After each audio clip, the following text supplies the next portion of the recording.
Oh, ladies and gentlemen, boys, girls, children of all ages, that technicolor rainbow in between kings, queens, and non binary beings. Greetings and salutations, and welcome in to the Maelstrom for week 60. And we are about to do some unhinged stuff. We're going to try a match type that we have never done tonight, and it's going to be for a domain. What he means is he's going to break the game. I mean, when haven't I broken these games? Next question. You've seen what I did to 2K19. You've seen what No, I've done to 2K22 and 2K23. No, I saw what you and the Murder Cave did to those games. Yes. You are correct. Henrietta Hare sends her regards. Straw Hat. Oh? Oh. Okay. So in season 1 of the Maelstrom, there was various districts all over the place, and one of them was Toontown. Like Who Framed Roger Rabbit Toontown. I know, you've told me about Toontown before. Mm-hmm. One of the denizens of Toontown was Henrietta Hare, which was a rabbit toon. Unfortunately, in order for her to survive a nuclear blast in the middle of Toontown, thanks, Anon, she had to make a deal with a devil. And she slowly turned into the Hulk. You were saying, Straw Hat? Did a deal with the devil or a literal one? She made a deal with a literal devil. She made a deal with Chorus. Fucking Chorus? Yes. The same Chorus that created the clowns? Yes. The same Chorus that was the leader of Chaos at that time. To all you newcomers, the clowns are a whole different can of worms. Which, thankfully, they are not in Season 2. Yet. He said, joking, I know they're not going to show up. I mean, never say never whenever it comes to me, Straw Hat.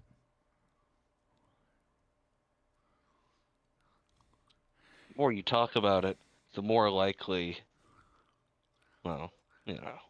The more likely they are to show up. I love. So you're saying they operate. So you're saying they operate on the Joe Hendry principle? Maybe. Also, folks, do ignore the ad breaks. I just had to fix those, so hopefully this next round of ads will actually fix the system.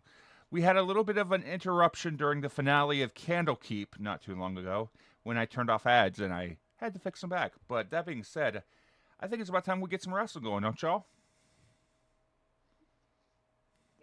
Sounds good. Yes, get on with it. Wonderful.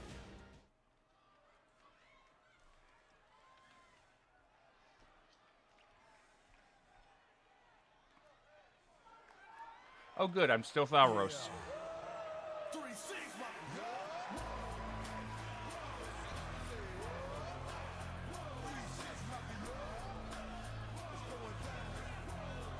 And from the beginning, I would like to thank Krokvar for your 47 months, Sasquatch Wing,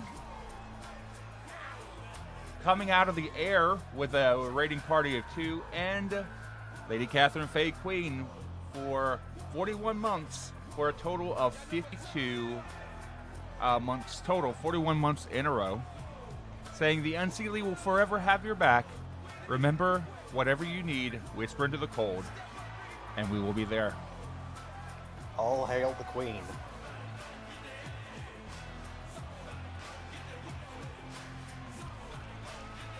Well, at least you're showing proper respect.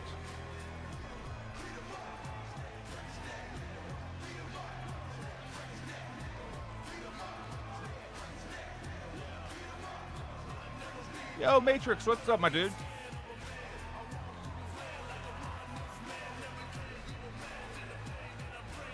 So, how long do you think it'll take before the arena starts falling apart from all the goo?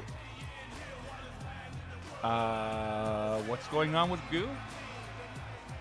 Oh, you don't know. Bob doesn't keep up with the arena events. Has Goo gotten out again? Oh Depends. no, What this do you is mean by different. goo? No, the Majin Buu clone is not the current problem. Mm-hmm. No, the genie is still in the bottle. Mm-hmm.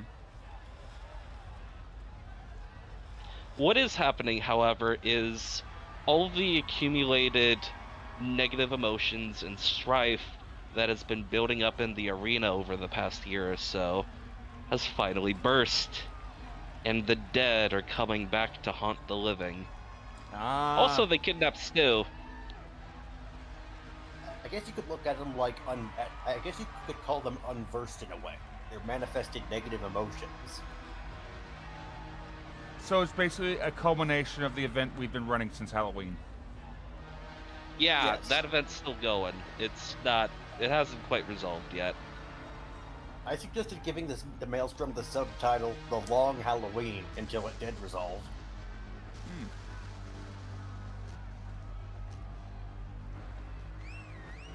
Day 46, Arcelion. No, Oh, wait, day- 47. Yep. Welcome to October 47th, everyone. Oh, good. Since it's still October, the Season of Fear is still active. That means Ah! That means Mariah Carey is still asleep.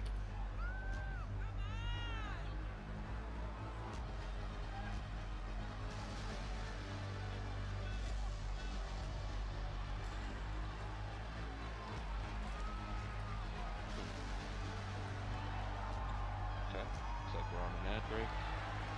Yeah, it's like a 20-second ad break.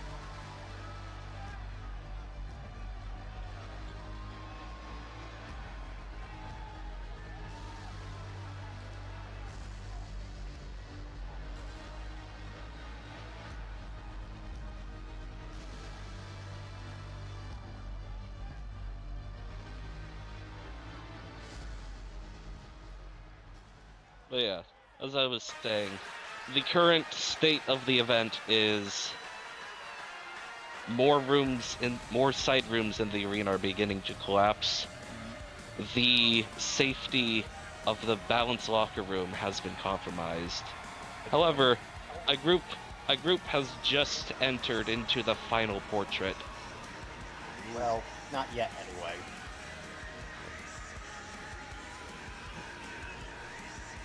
They're gathering for it. Good luck. Oh, they're gonna need it. For my sake, get me out of here! Oh, but let me tell. Oh, Bob. Oh, wait a second. Vegeta, why don't you tell Bob what I did to you? Uh,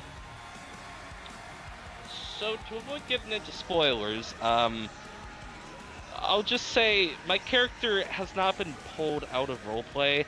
He is somewhere, and it does exist, and things are happening in there. He's somewhere. Probably. Oh, actually, no. This did show up. This did show up visible on the portrait that everyone can see. Stu has been split from Cobalt Slayer. Whether that be temporary or permanent, time will tell. It seems like deja vu, isn't it? A little bit.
Is that the fireball?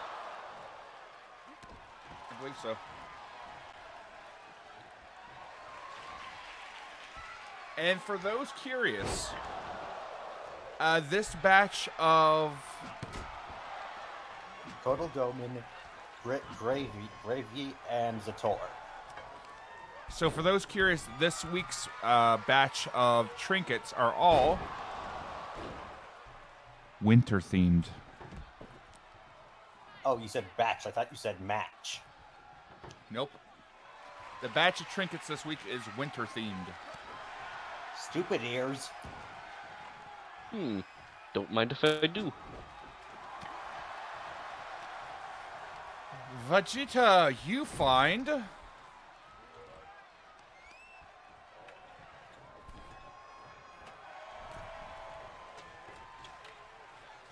the Mug of Eternal Steam, a child-sized wooden mug that's always warm and steaming, although it never holds any liquid.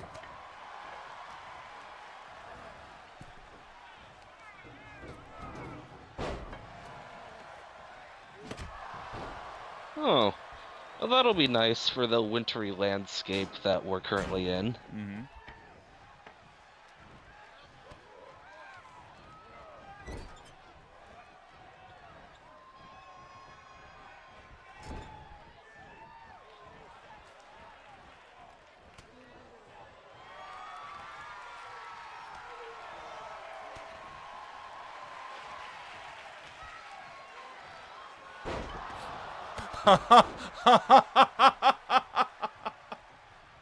What's so funny? Lady Catherine, the Queen of the Fae, has just received the Icicle Wand, a fragile, clear rod that drips cold water only when someone tells a secret nearby. Oh, God. What a lovely little trinket.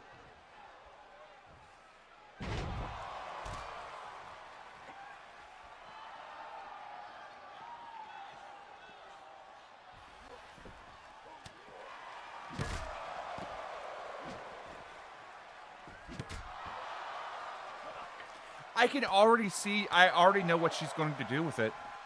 She's just going to keep it somewhere in her, where she has tea, but it's within eye shot.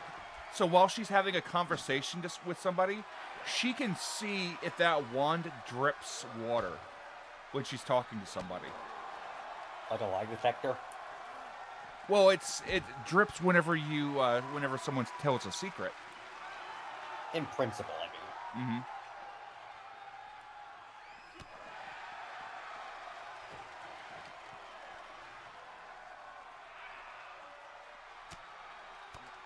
Be useful if an exchange of sensitive information is being conducted, and you need to vet whether or not the information that's being provided is as useful as it seems. Yes, because who's to say what value the secret is? Well, you don't know the value of it, you just know that it's a secret. Ah, yes, but a Secret, secret spread I've wide got- enough, is it truly a secret anymore? Secret, I've got a secret. Arcleon, you find the snow globe of last winter.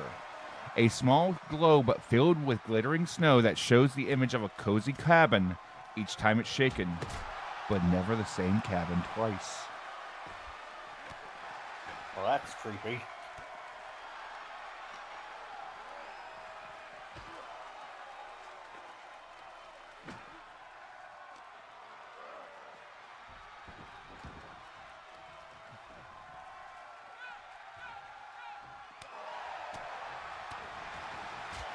Team Chaos, the next item is going to be real interesting for you.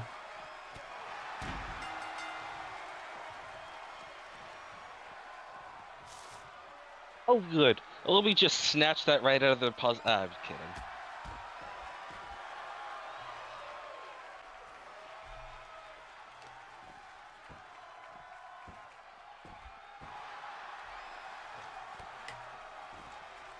Sator's been eliminated.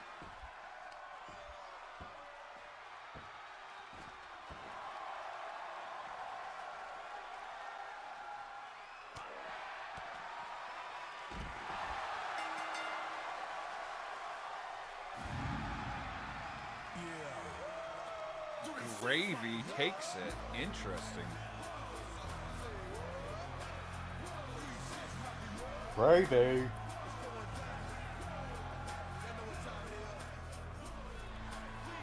This match has That's just been great. brutal. Yep. It's to be expected from the one who permanently claimed the death domain in the name of Team Balance.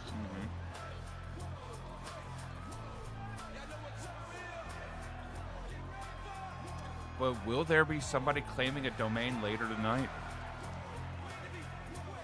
Will there be an arena left for it to matter? Maybe.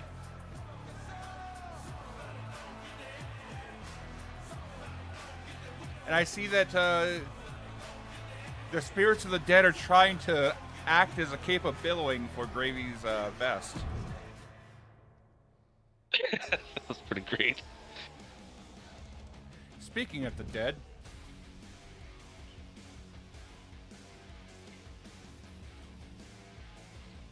Oi!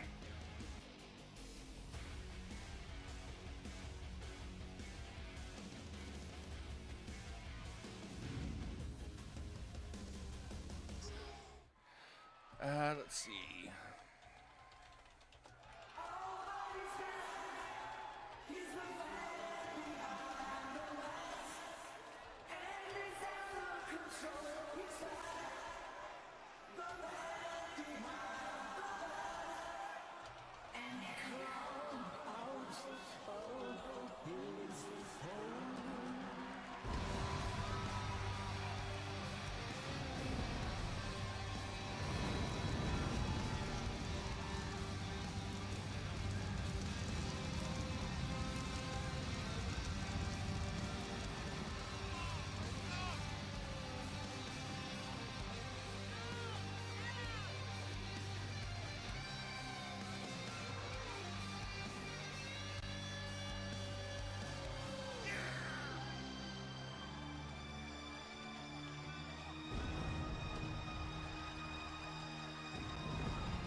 So what's with this Shadow Vix?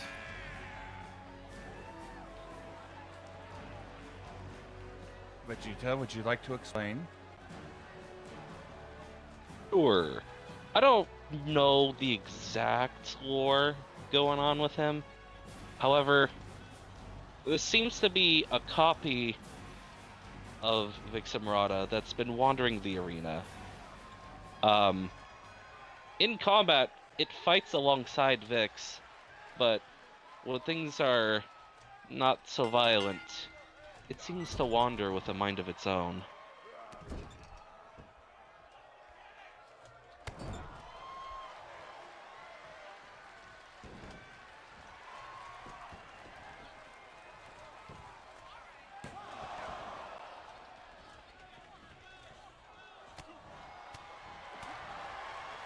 I know I say this every time, Bob, but could you share the screen with the rest of us?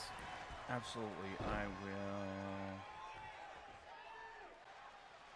Here we go. Thank you.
I apologize. Basically, we got some new players.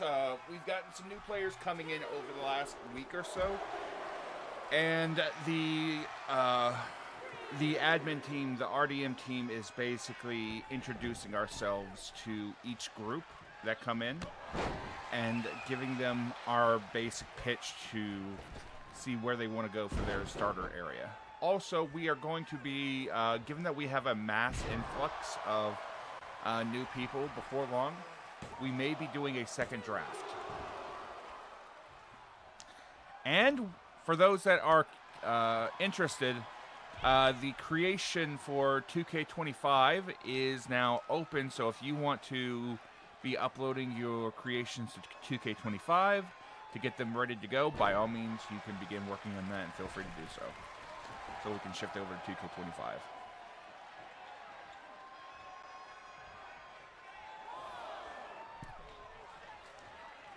I'm currently in the process of building up my personal copy of 25 for that purpose. However, I actually know next to nothing about what my character's build is in 23.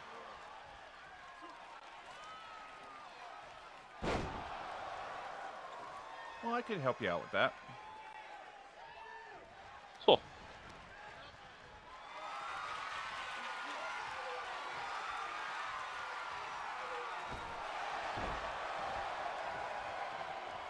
I had to control myself for a second. I almost said straight up, yeah, sure, no problem. I'll show you Solomon's information real quick after the show is over. I didn't even think about it. That I stopped myself mid-sentence. I'm like, dumbass, he's not playing Solomon anymore. Solomon's on vacation now. Solomon went home. Well, he didn't go home yet. He's still over in Denny's area. Mm-hmm. He went to Denny's home. Fair. So right now he's kind of just partying in a in a retro 80s fantasy nightclub. And potentially trying to solve some time travel shenanigans. Yeah. Sounds like a good place to be. Oh yeah.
Ooh. Maker's Guillotine. Legally distinct Maker's Guillotine. I don't even know the real name of the move. Albus tainted it for me. Yeah.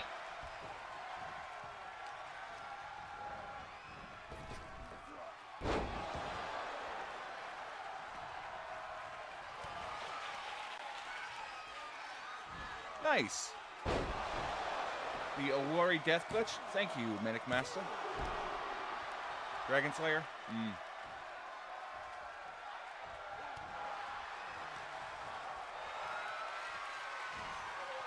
For everybody, for knowledge's sake, in terms of 2K25, I've unlocked everything from Universe Mode. I've unlocked everything from my Rise. I've unlocked everything from my faction.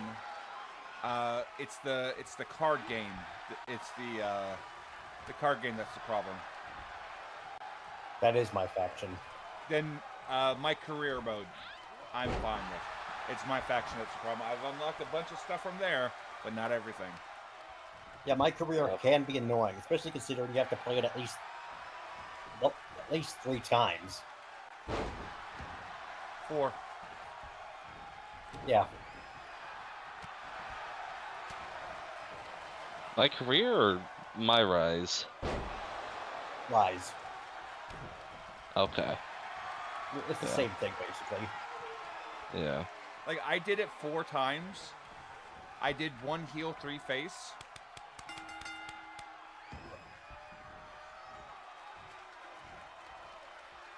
I ended up having to redo it twice because because my when I uninstalled the game, the save data was deleted, and thus any stuff that I unlocked in that mode got relocked.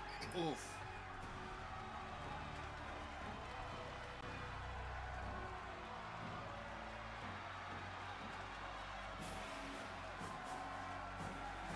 Yeah, they do. They also do it to get around people's names. Another thing that's bugging me with my faction, we still haven't. The Amethyst reward for this year's ranked play is still missing. And they also said they were going to drop the prices of the cards in the My Faction card store. They still haven't dropped some. Some of them still have not dropped properly.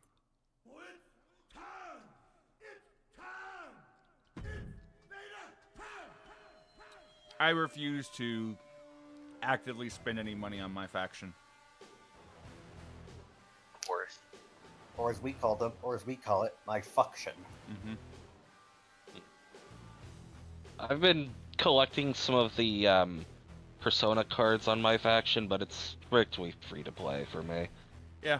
And the fact they haven't. And another thing that pisses me off is they haven't updated World Tour mode in months. Mm.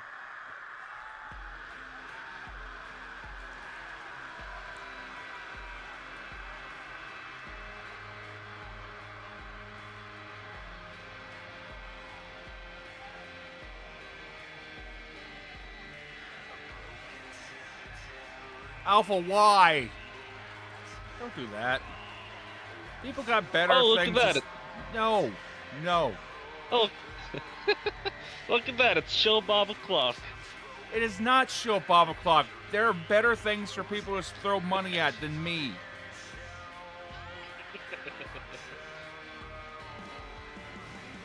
Don't forget the first law of Arkoff. Not piss off Arkhov. No, the first law of Arkoff is take care of yourself first and foremost before you even think about taking care of anybody else.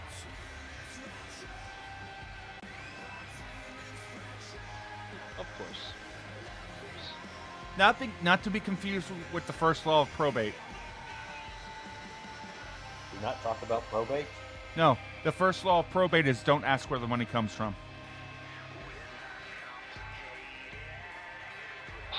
I forgot about that, Bob. Oh, man. I forgot about that. The man was dropping 10,000 bits every stream like it was nothing. Once again, don't ask where the money comes from. Don't And ask where the money comes The second from. rule of probate. Probate is not your probate is not your personal ATM. Leave the men the fuck alone.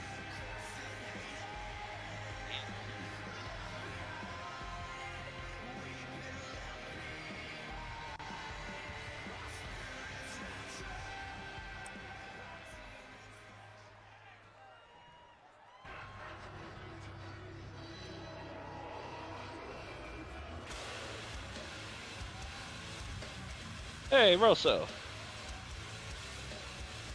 Hello, Sawyer. Oh, we have a choice. The new blood goes to Road.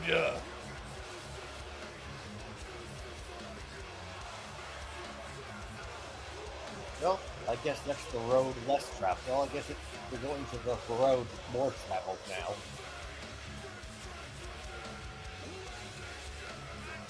That was a stupid attempt at a joke.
Alpha, you have already technically died twice.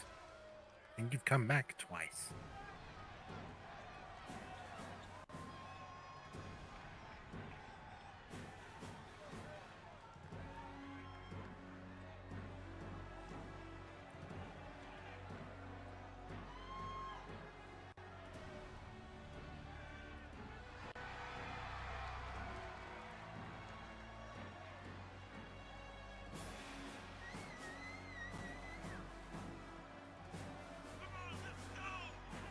Oh no.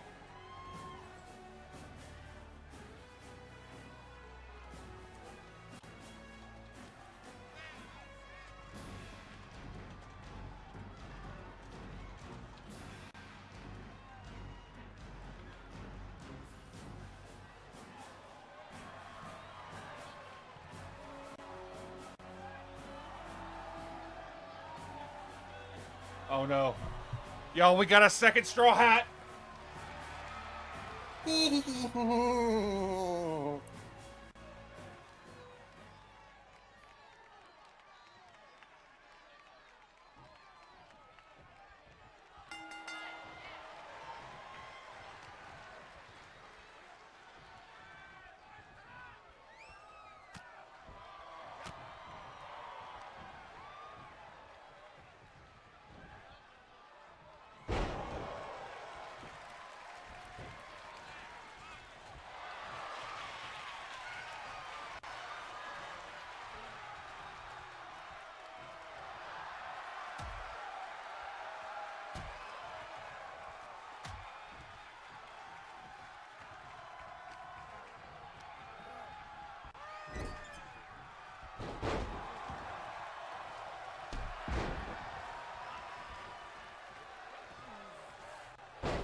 Sorry, I just had to quickly check back as to the earlier part of today's show.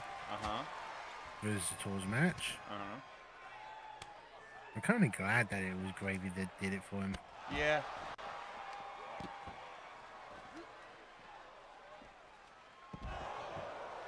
Balance stands for balance.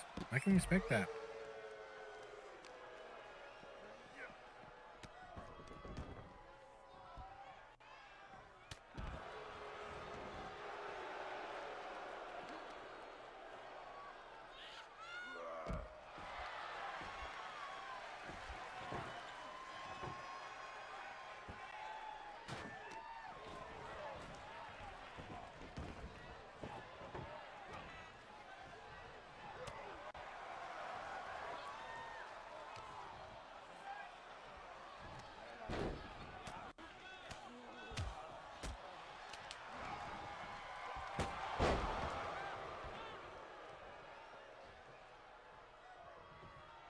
Hour, buddy. There you go.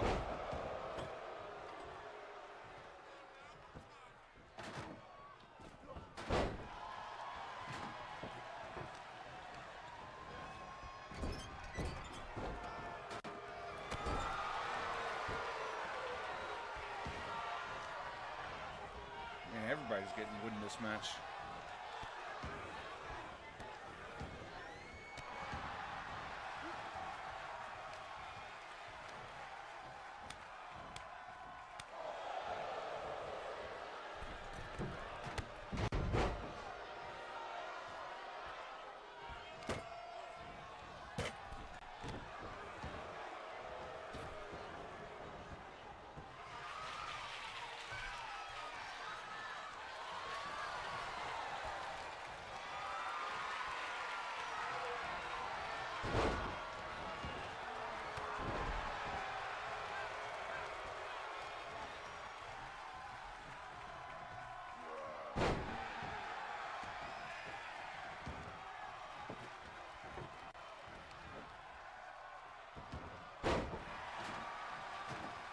You know what this match is, right?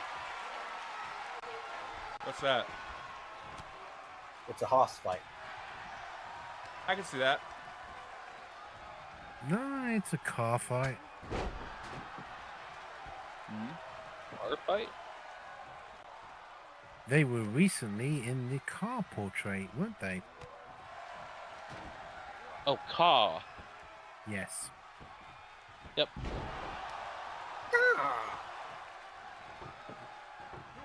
Yes. These three were part of a team that tackled one of the dead portraits and the ghost therein. Oh shit! Y'all went through and y'all finished off Paul. Yep. They defeated. These three did. Yeah. And Carter. Carter's still alive. Yeah, I mean Carter was part of the group.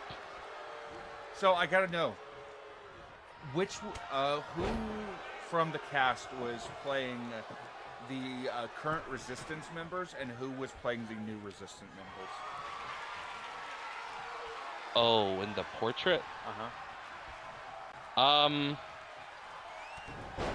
So let's see. I believe the Resistance members they met in there were the portrait's versions of Franzi, Solomon, and an unusually tall and foreboding Yig. Dude, Solomon is everywhere in these portraits. Yes. Well, he wasn't in Stu's portrait. You never met the man. Yeah. My body was pinned. My body was crucified to a wall. You know, I wonder if Solomon's gonna be in Butler's portrait. Apart from Zator actually going into One Piece picture, has Zator actually been depicted in the other two in any way? No. I mean, his body was probably one of the ones that was nailed to the wall in the cause. Potentially. Not mentioned by name, but potentially.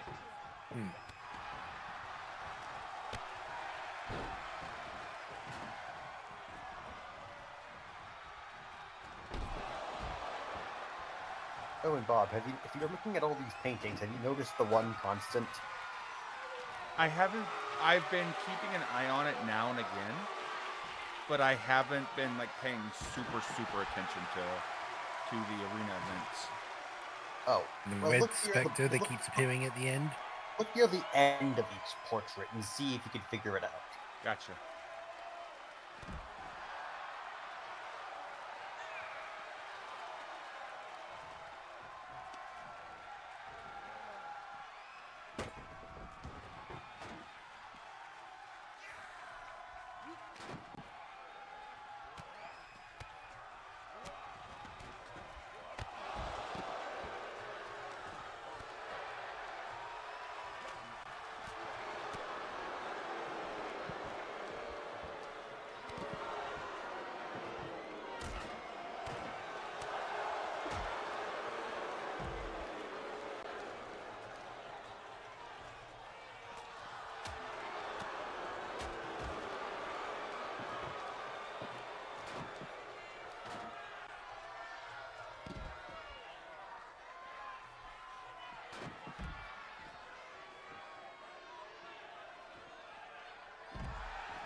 Alpha, you mean the Michael Bay one? You said live action TMNT, and my brain immediately went, my guy, that movie's like 30 or 40 years old. The Michael Bay one was only came out recently. Let's see. I Alpha? think Alpha, my guy, my friend, my compeer. Quote, what are you going to do to kill me, Bob? Many have tried. Bruh.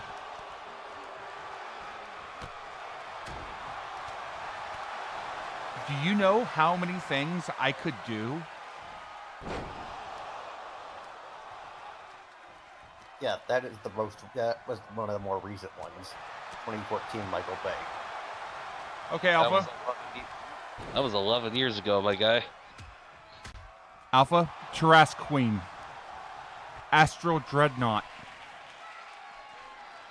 3 Titans. An Eldrazi. Like I You mean said, a Markov? yeah, like I said, he's already died twice. And he's come back twice. And Ash wins. Oh, no, no, Oh, also, no. You see, also Alpha. Theron got his name from that monster.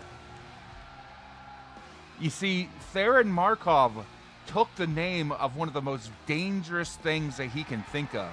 And Eldrazi is a Magic the Gathering monster.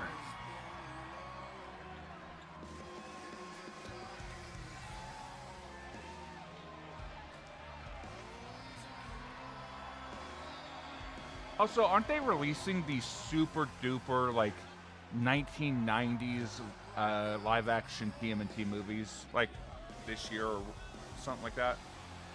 Theatrical re-release? Something like that.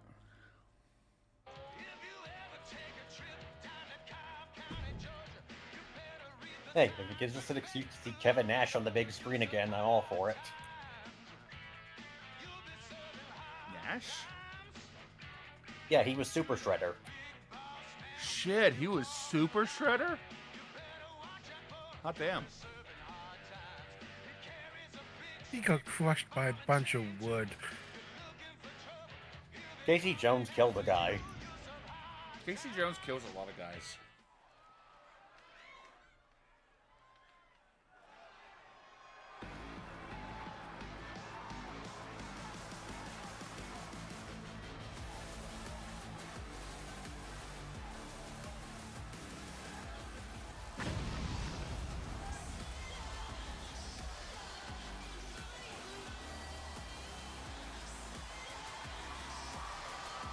Here's a question for the chat and for the guys here. Which do you prefer? The original 80s TMNT series or the 2003 series? Oh, in terms of the animated TV shows? Yeah. It's a hard one for me, actually. I grew up with the 80s one, but or was part of it. 80s. But I was Same really for fond me. of the... I was actually really fond of the 2003 one, and I liked the twist they had for Shredder in there.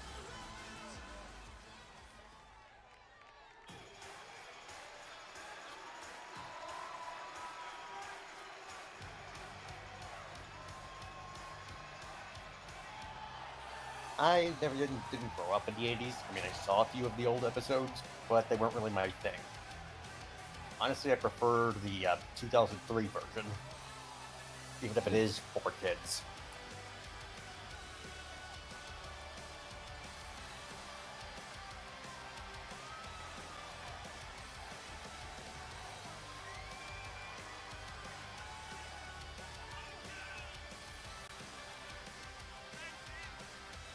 Yeah. See, now I have the image of Shredder grabbing Bebop or Rocksteady by their collars and throwing them out of the Technodrome like they're freaking jazz. Yeah. Ah!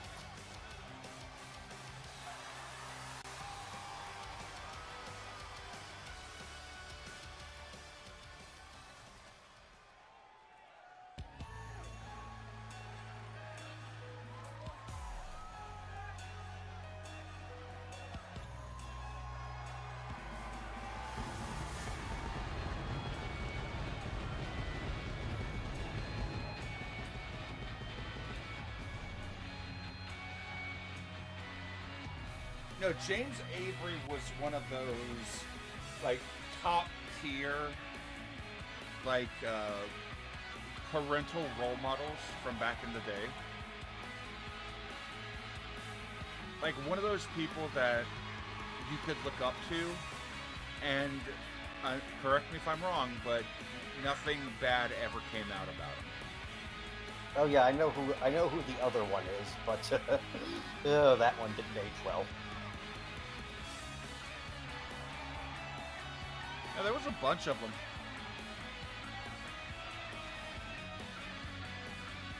Like, oh boy, you look at his work, and then you look at his other work. You look at Full House, and then you look up at his stand-up comedy, and holy fuck, the difference for Bob Saget. Oh yeah, Bob Saget could cuss a blue streak. He's the guy who popularized the aristocrat joke. Yeah.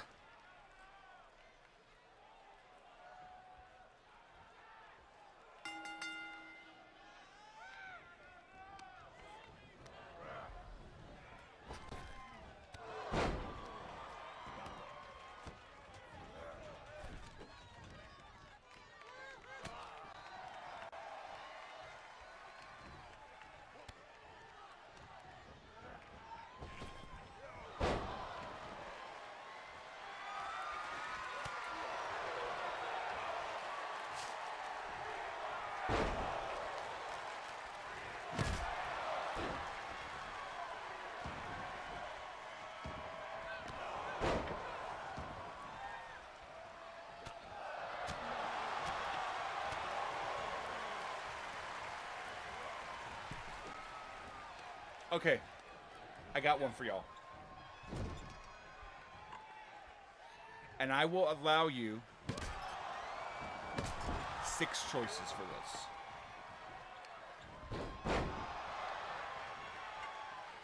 this. List to me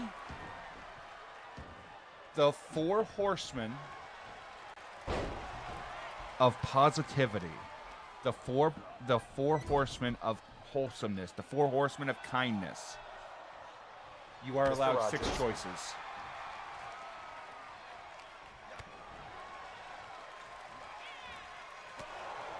Okay. One of them has to be clearly Fred Rogers, obviously. I agree with Fred Rogers.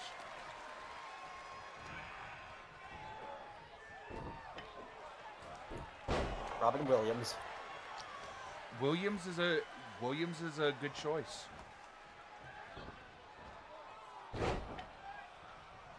Betty White.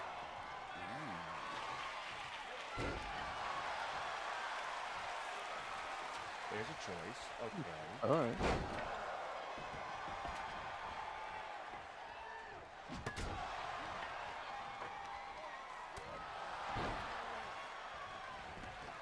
Anybody got anything else? Oh, Arcelion has one. Weird Al. Weird Al. Ooh. Weird Al is a good bean. Okay, Rogers, Bob Ross. There, Bob Ross is a good one. LeVar Burton for Discovery is great. Weird Al.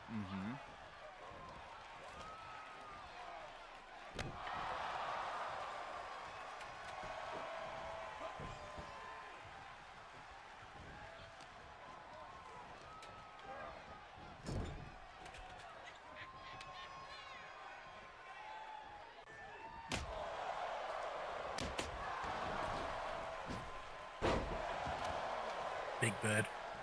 Ooh, Big Bird is good. Jim Henson. I was waiting for somebody to say Henson. That's kind of like mine, but then it encompasses all the Muppets. So, and Sesame Street as well. I was gonna say Walt Disney, but then you said no negativity. Yeah. No. Disney doesn't go on the list. Too many skeletons.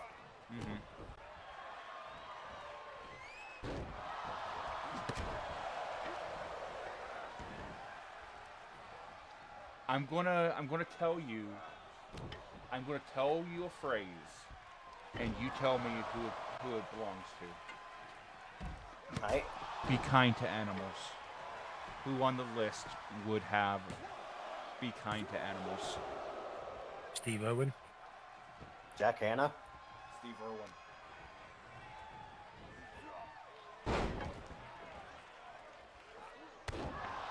There's a number of people on this list because for knowledge, I've got Bill Nye Science rules. and I've got Alex Trebek.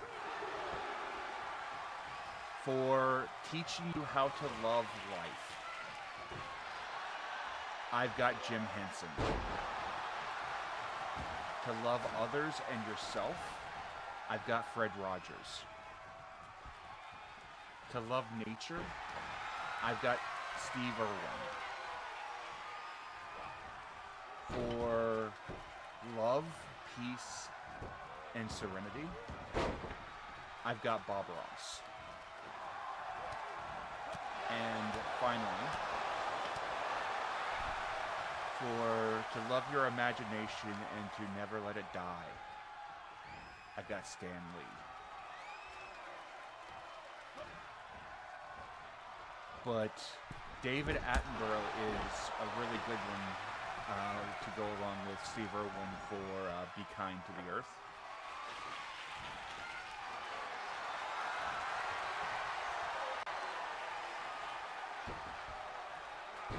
Dolly Parton is also a really good one for compassion.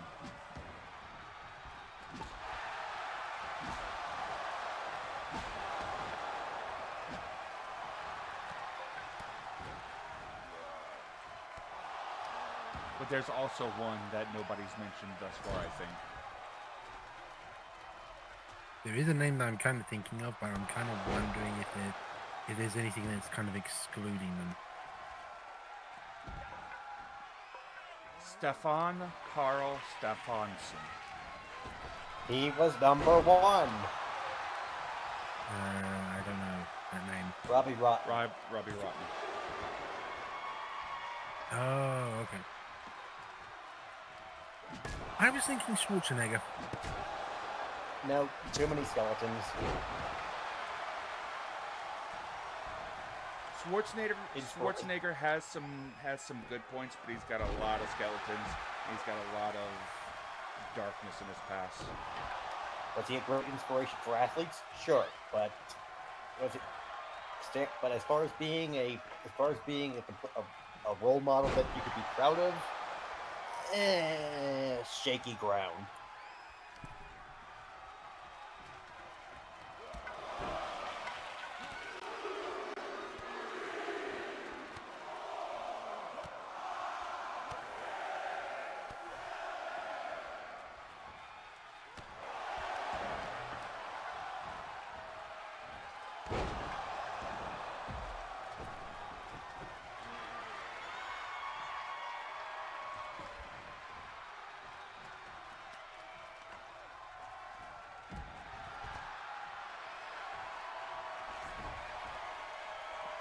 But there's a lot of people that we're missing. Oh yeah, Keanu. Maniac makes a good point. Morgan Freeman. Morgan Freeman is very good. So we You got can't Tom have a Hanks. We've got Dolly Parton. You can't have a list of good positive people without Morgan Freeman there as a narrator for you. So we've got Keanu Reeves, who's widely regarded as one of the most kindest celebrities. We've got Dolly Parton. We've got Tom Hanks, Betty White, as Catherine said. Wait, are you actually looking at a list right now? As of right now, yeah, I'm looking at a list. Like on a website? Yeah, Google.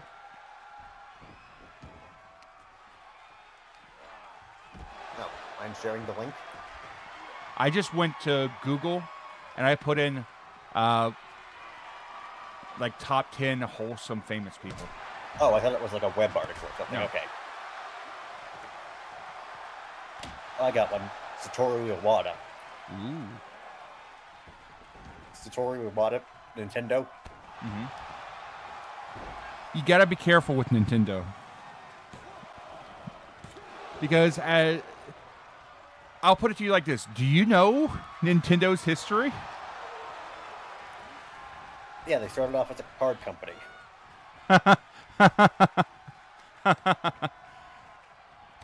Yeah. Let me guess, there's something about the Yakuza, right? Yeah. So it was cards, it was transportation, and it was like hotels and stuff like that. I think I see where that's going. So the cards had naked people on them. Cards, right? The cards had naked people on them. And the cars took people to and from the hotel, which charged by the hour. Okay, what's so significant about that part? So, Whorehouse. That's what that means. Straw Hat, think of something in Japan that you would only go to a hotel for an hour for. Oh, those kind of hotels. And those kind of hotels had the Nintendo playing cards within them. So you would have the cards, which would make you think about the hotel. The Nintendo car, to take you to the hotel. And the hotel, which had the Nintendo trading card, which had the Nintendo cards in it. So you're telling me Nintendo started itself off in the adult entertainment industry? Yes. Bro, why do you think breeding is such an important part of Pokemon? Excuse me while I go find a bucket to throw up in. I would hope that's a coincidence, Bob.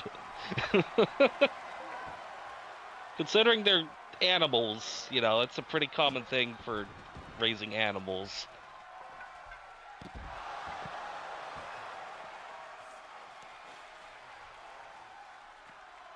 Let's see, what is it?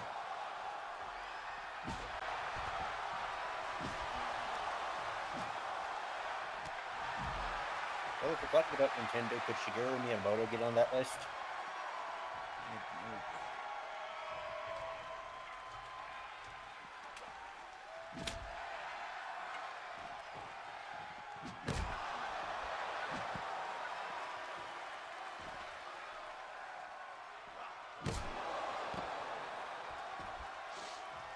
So, in 1889, Nintendo was founded to produce and sell. 1889. Uh-huh. They made and sold Hanafuda playing cards. In 1900, they expanded their business to the production of Western-style playing cards. In 1960, they diversified and included a taxi service, a food company, and hotels. And that's when Nintendo began focusing on toys like the popular Ultra Hand. And in 1970, that's when they shifted their focus to electronic toys and video games. The way you just after immediately hearing the phrase, you know what? I probably shouldn't be saying that in public.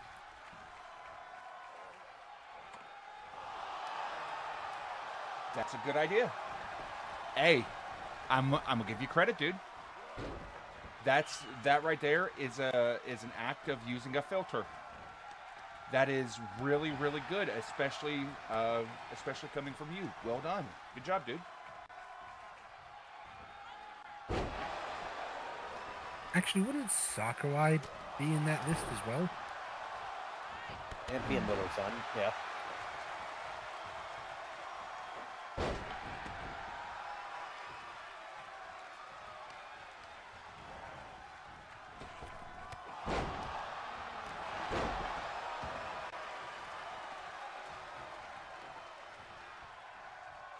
Matrix saying I'm from South America. Fuck Nintendo. Do I want to know?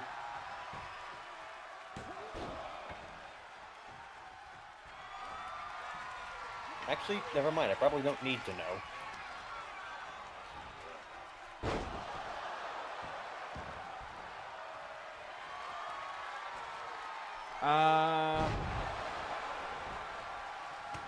Apparently, South America's issues with Nintendo stem from a lack of official support, high prices due to tariffs, and poor distribution, leading to frustration and a perception that the region is not priority.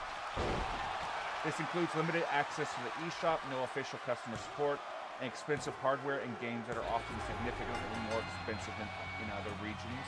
Some actions, like the inability to use local currency and perceived high prices, have led to legal challenges from consumer protection agencies, such as in Brazil. Okay, but how much of that is on Nintendo and how much of that is on the government? I'm not trying to make excuses for them, just asking. Matrix says 90% of the Japanese companies just don't care about South America or Africa as a market. Damn, Matrix is on a winning streak right now.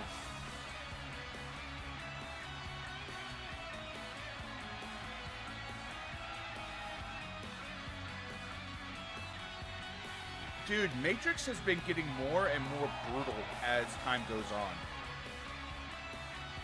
Considering what happened, considering the brutality that wrote him off of Flashbang, I'm not surprised. Well, here's the thing. Maelstrom... and yes, I know it's a different Matrix. Yeah, Maelstrom Matrix and Flashbang Matrix are different people. Yeah, I know. But it is a nice parallel, though. Mm-hmm. But there has been one person that he hasn't really been winning against. Yeah. Who Funny that, huh? You? Hmm. He lost 2 or 3 times versus Zator. And welcome to the elf versus fish match.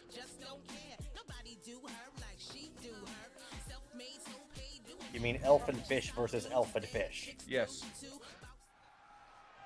I see. Elf Something about and this smells fish. fishy. It's like a knockoff Boris and Natasha. We must capture fish and elf. Yes.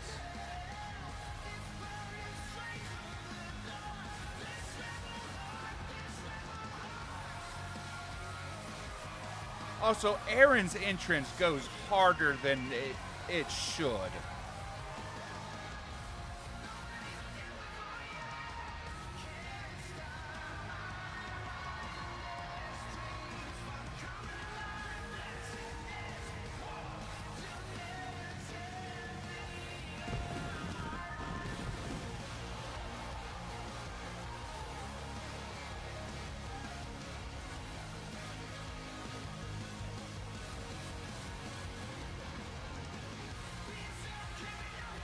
Like, I love how Aaron and Thorn are so close looking to each other.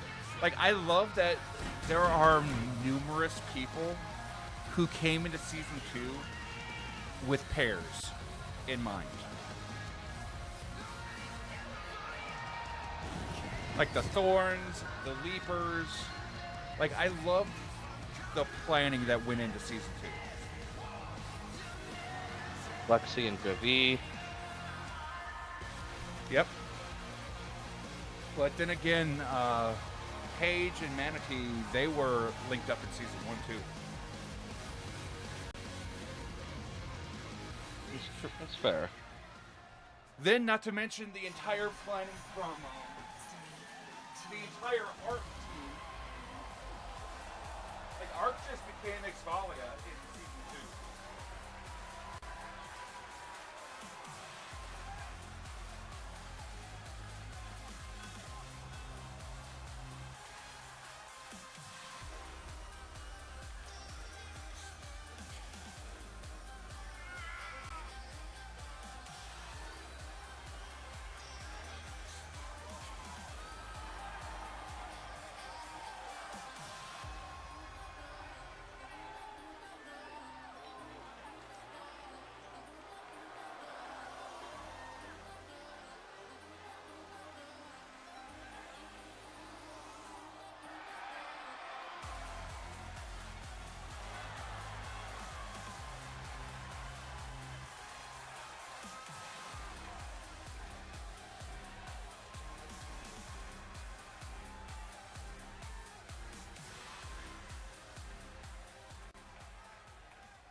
Ah, a Cape of the Mont Blanc.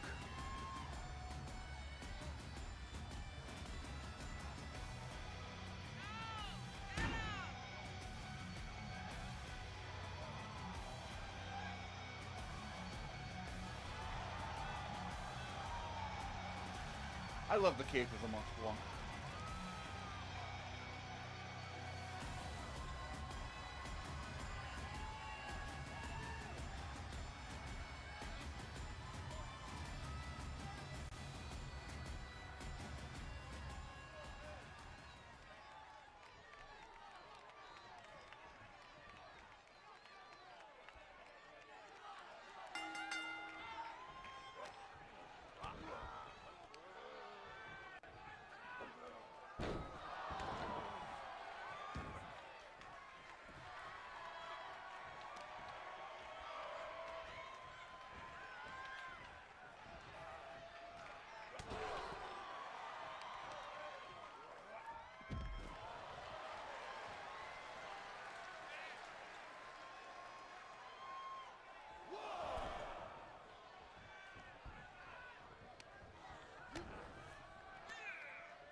Hey, Shinichi.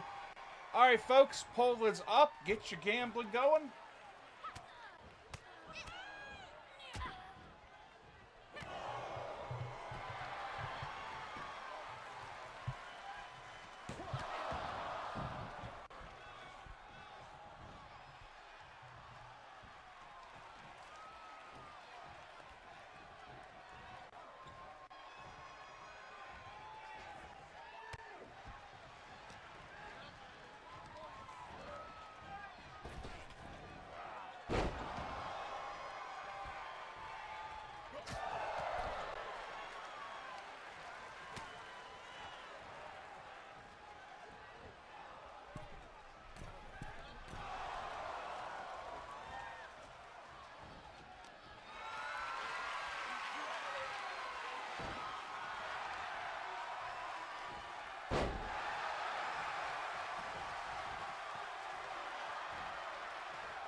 Yeah, just go ahead and watch that for me, Straw Hat.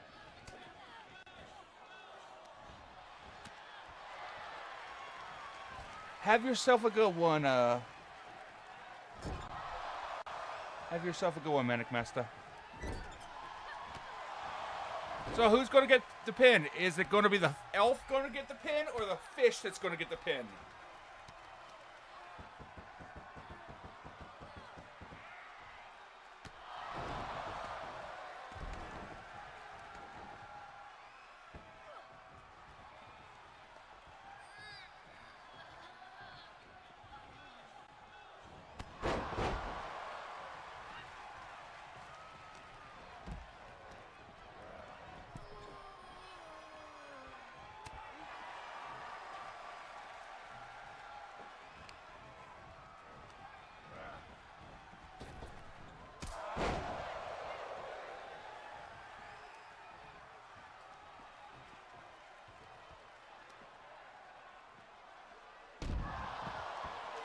Y'all I just had a really cursed thought. And it was the kind of thought that made me immediately think to myself, what is wrong with you? Yeah. Yeah, But this is you, Bob. I know.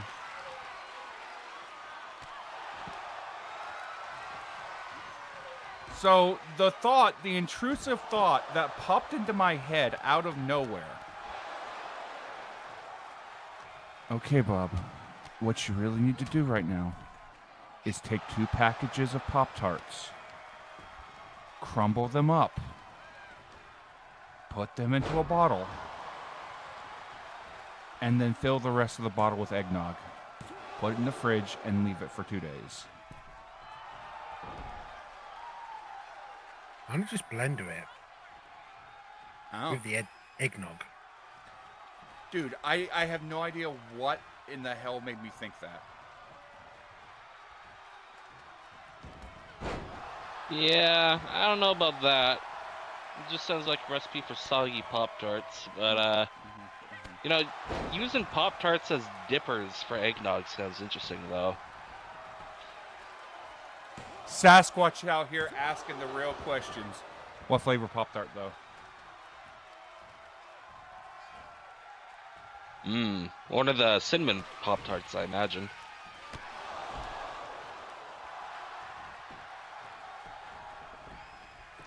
Well, let's go through and let's take a look at what flavors I got. Ah, Elf got the pin.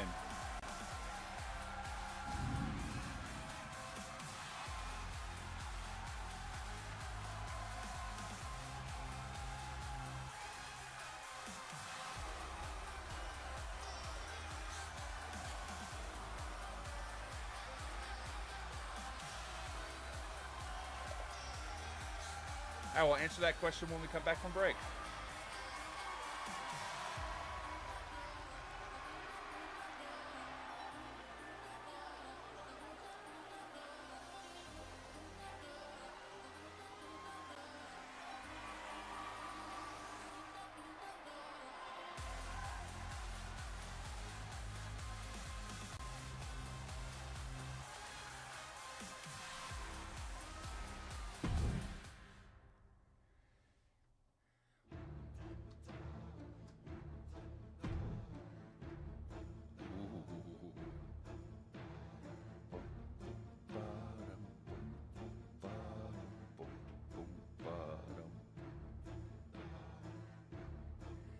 I don't know This why a face like Mysterio had this theme.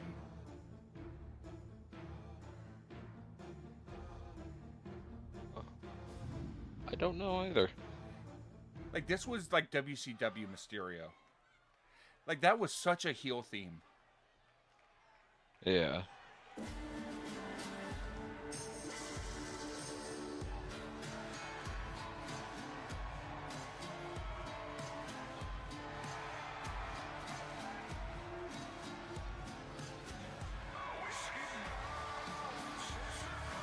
Alright.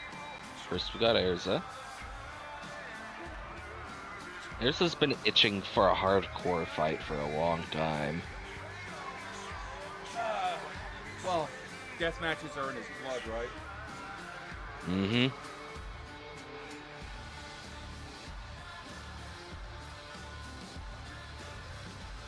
Well, he's got something coming up in his future if he wins this one.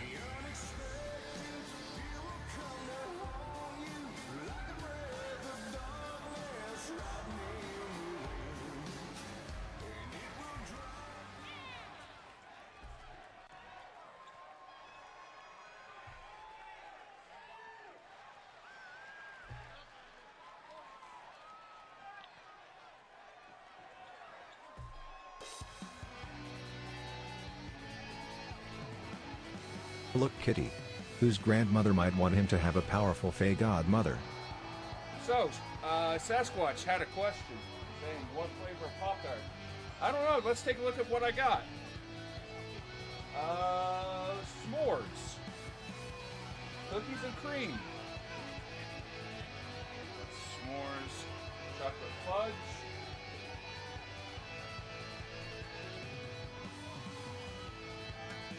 banana bread.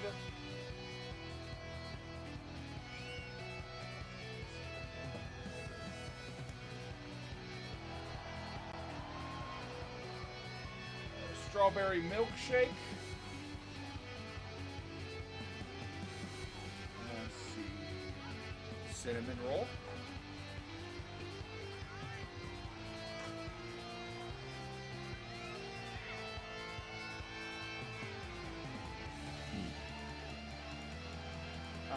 We some cookies and cream.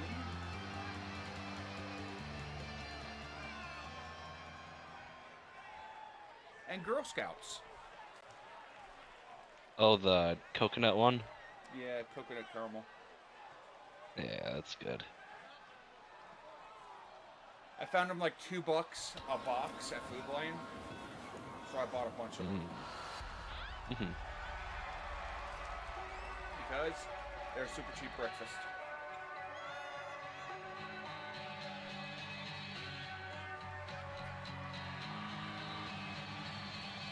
So what I did was I bought the $2 boxes of Pop-Tarts. And I bought a bunch of those like 99-cent Super El Cheapo frozen pizzas. That's like a child size.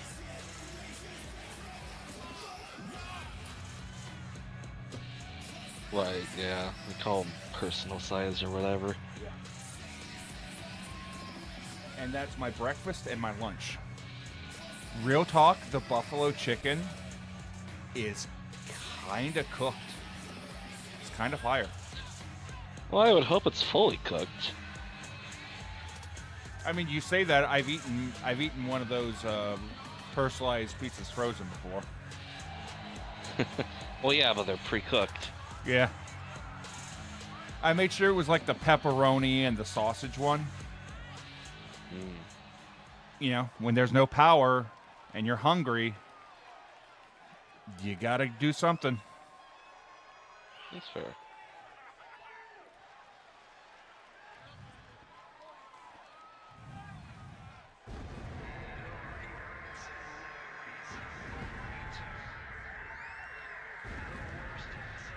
Oh, look, Kitty, whose grandmother might want him to have a powerful fey godmother.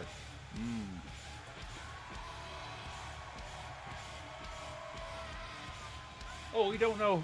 We don't know exactly who Urza's grandmother is. We have an idea of who his bloodline falls from.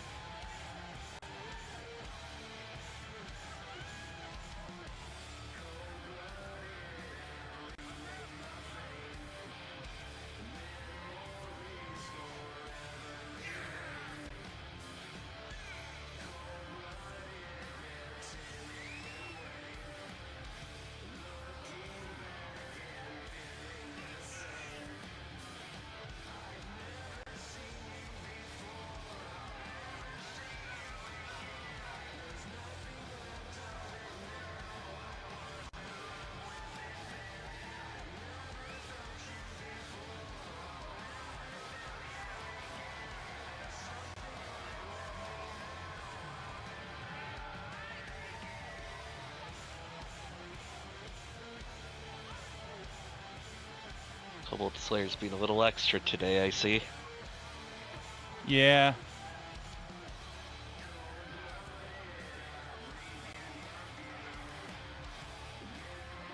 But the armor isn't coming out. Mm-hmm.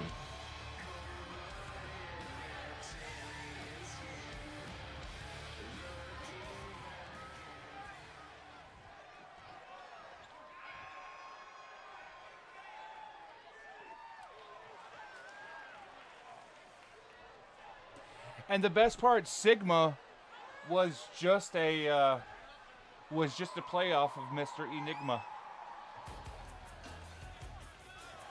It was just a joke character, and it became a Fae.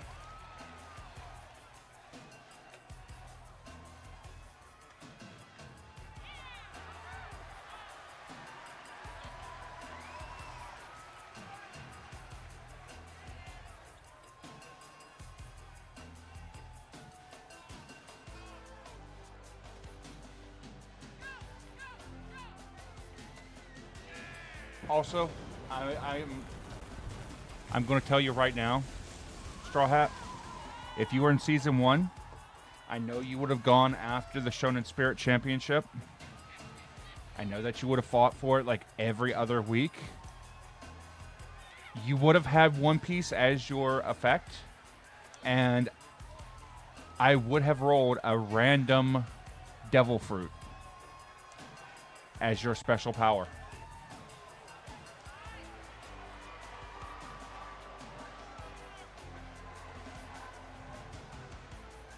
And yes, it would have affected you in every negative way that a devil fruit affects you. Oh. Okay, did he just... Oh, you bitch, did you just deafen on me mid-talk? Ooh.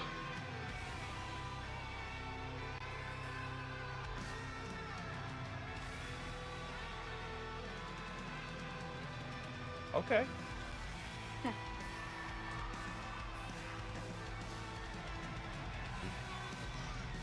Bob, I have one question for you. Depending on what it is, I may or may not be able to answer. Oh, that's fair. No, it's more a season 1 question. Mm-hmm. If you had not come up with the Orin Host Club, what would you have given me for my first anime?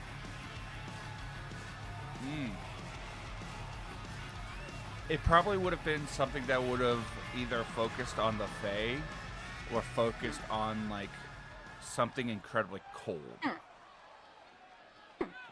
Thanks. But with everything that was going on with Kathjina at that moment, I felt that with how she carries herself, with nobility, with, regally, everything like that, I felt like the host club would actually work really well with Kathjina having a slice of life style anime. Little did I know how much it would affect her, or above game, just how much you ended up liking that damn show. And it oddly became a very stabilizing force. Mm-hmm. The only problem with it was fight for that, or it's like I want to get things done, but no, I like the boys. Mm-hmm. So yeah, that was very good for her, and unfortunately, that Mm-hmm. that she, I would say, probably needed like a few more months with that. Mm-hmm. Maybe should have calmed down. Maybe she was calming down, but things just kept piling up from people out of nowhere, and it just kind of took off. Fair. I will say this, however. She did know that it existed in the multiverse somewhere. And as much of a traveler as Kathjina is, there's a chance that she may have spent time and effort sometime in her extensive life to track down that particular timeline again. Okay. Yeah. Very much so.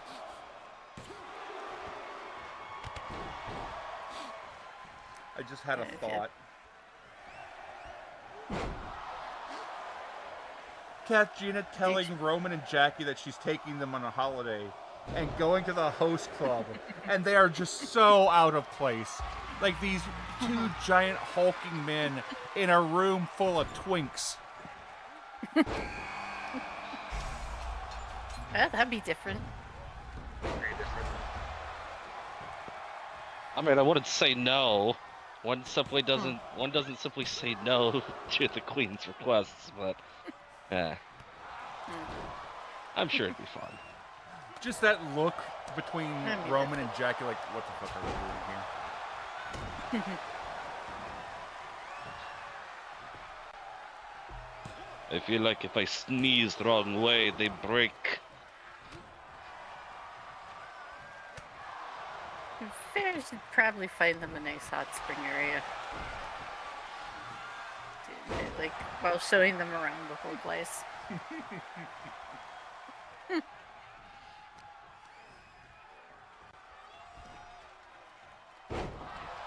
Another place I kind of wish I had dug a little bit more into was Xanareth.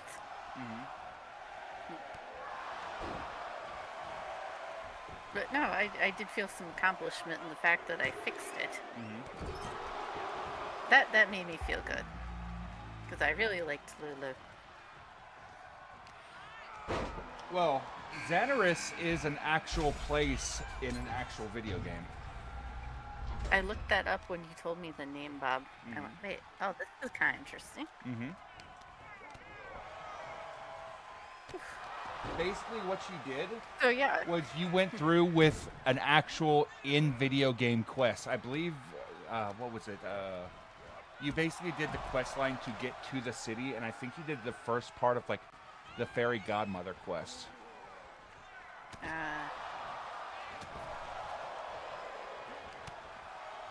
because there were a few things there that I kind of wanted to dig into, but some other things got in the way. Like, I wanted to potentially fight the Fairy Godfather.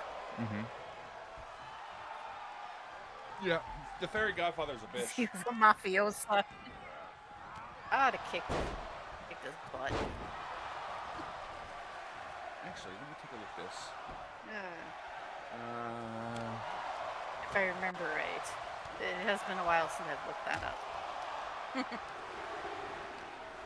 But no, I got all sorts of crazy places, people. What level is he?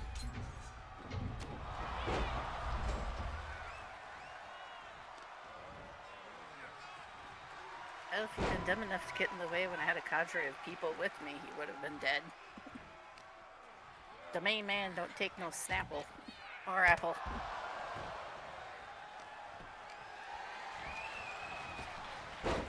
Yeah, you did Fairy Tale Part 1. He doesn't have a level. He's not a combat NPC. But you can pickpocket him. You pickpocket him in order to get a pair of the Queen's Sectors, which is a pair of gardening shears. Interesting.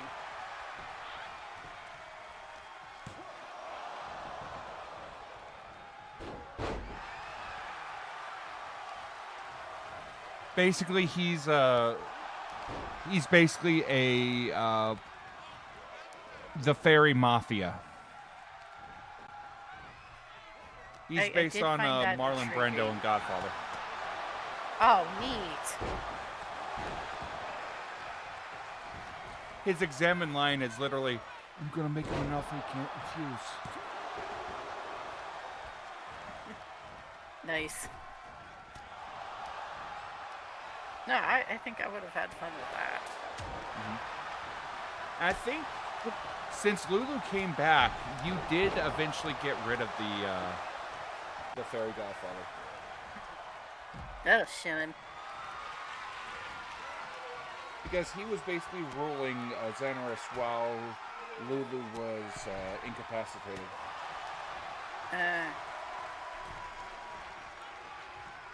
Good. One of the most interesting things about Xanaris is there's an evil chicken that lives there. Interesting. And I never came across the evil chicken. Darn.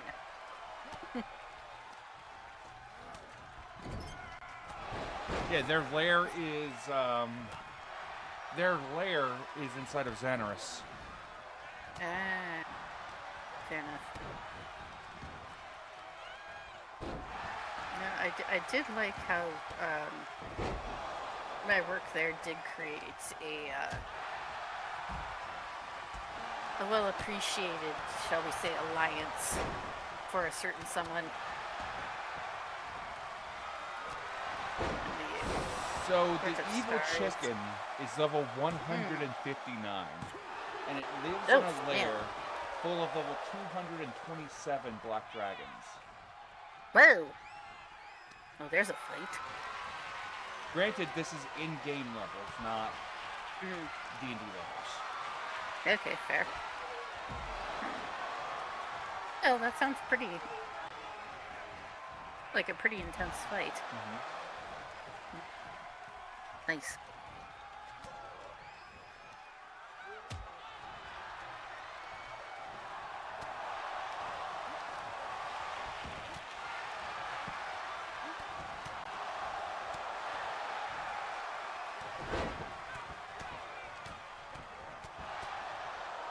The dragons in their lair probably would have been CR15, CR16. Well, that's not too bad, but that is... Yeah, there's support that does dragons. require some... Not ancient. I was gonna say... though. No. I was gonna say that's definitely a tougher fight, but that's not an impossible fight. I mean, fiends are like... base... what is it? Brain. Base pit fiends are CR19. That's just base without... Gods know they would have bazillions of extras on them, raising them up, their armor class and everything else. They'd be a very tricky fight. But no, so that would be a doable fight. You just need... You definitely need more than one person.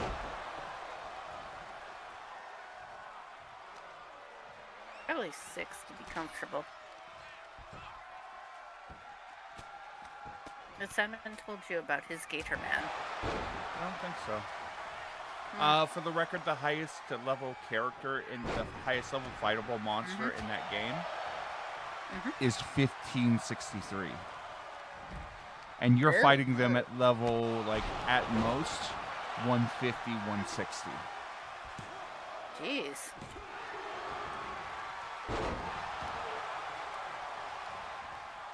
Well, they make you work.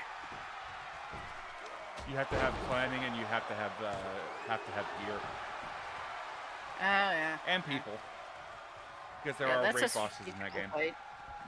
Ah, I see. That's a very strategical fight. Yes. Although any fight can be soloed. Ah. Great deal of planning must go involved, I assume.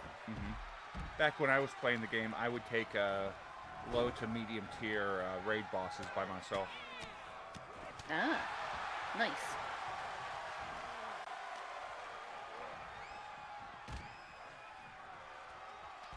I know it's a little late into the match, but can we get a little gambling in? I mean, there's still like 1, 2, 3, 4, 5 One player has been eliminated. people in there. Ah, Yes. Okay. Vetherish walking in place on the left isn't able to exit currently. okay. Okay, I see what you mean.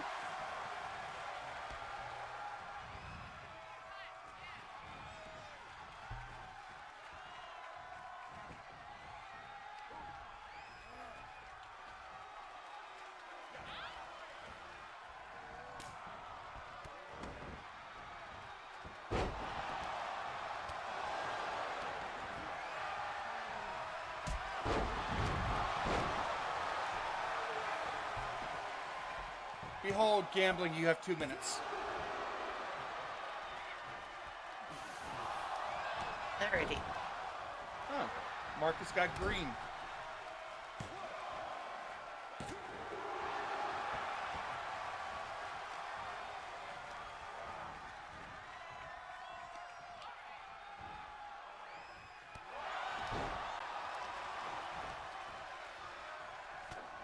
So just to give a heads up to everybody for the next match. The next match, we're going to try it. If it works, awesome. If it doesn't, then we're going to do something over the next couple weeks instead. But we're going to give it one try. If it works, awesome. If it doesn't, Okay. That sounds fair.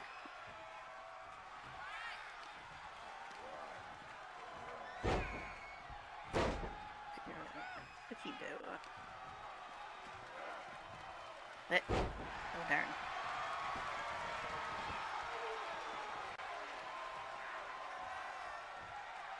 There we go. Yay!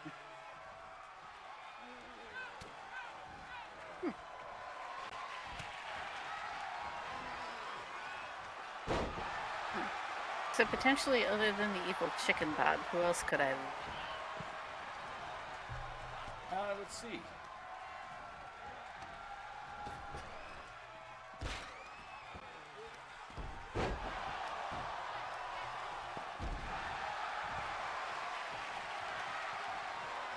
There was the rings. There was a bank and a general store. There was a market area. I've ended up in the market area a few times. There was an altar to the cosmos. Yeah, neat. There was a cooking area, a crafting area. There was a Slayer Master in there. There was the Evil Chicken's lair. There was a yew tree, there was a furnace, there was the altar. There are creatures called Tanglefeet. Neat. The Tanglefeet are large, Groot-like creatures. Oh, cool. Let me see. There are creatures called otherworldly beings. They are strange, invisible people. There are creatures called Zygamites, which are basically mushroom people. Ah. Mycelians, I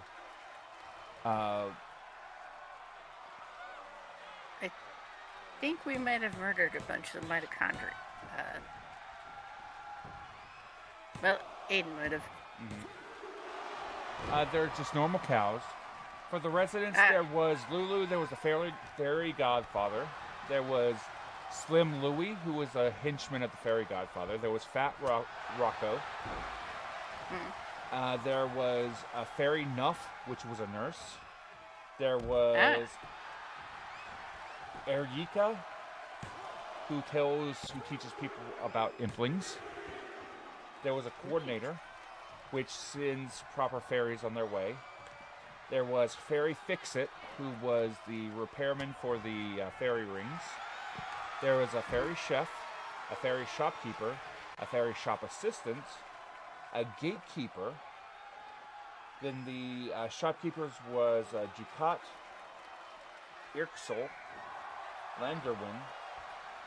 There was a Cheldar, who was the Slayer Master, and Blek, who owned a sand pit. And then there was the Wandering Implings, which you often captured in jars. Yes. And for the Implings, there was Babies, Young, Gourmet, Earth, Essence, Esoteric, Nature, Magpie, Ninja, and Dragons. But eventually it was Luckies were then brought out.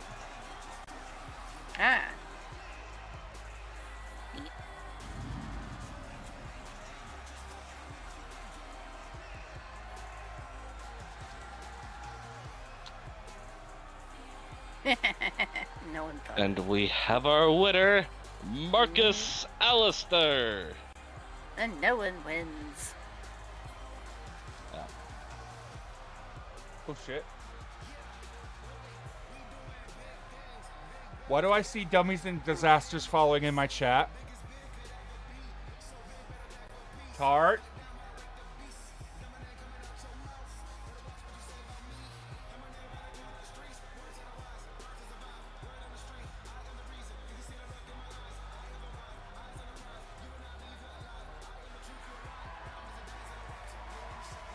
It's Brocken, Bob. He's coming for you. He's coming to I don't finish what he started. I'm Parkinson's in stream though, Bob.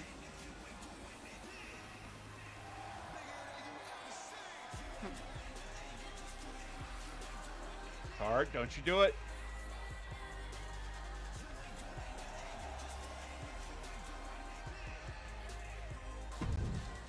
Tard, I see you on your end screen. Don't you do it.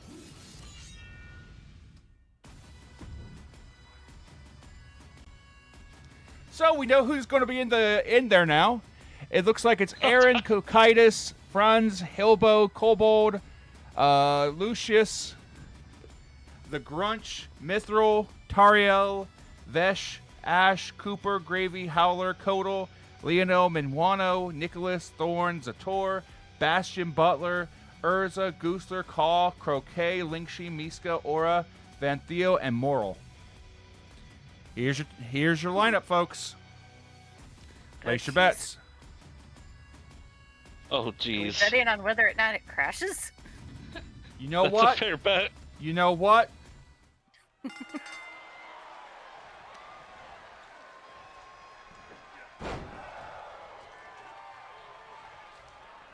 Well, off to a good start.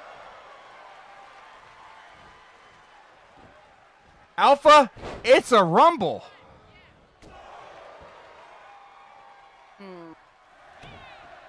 Will the game crash?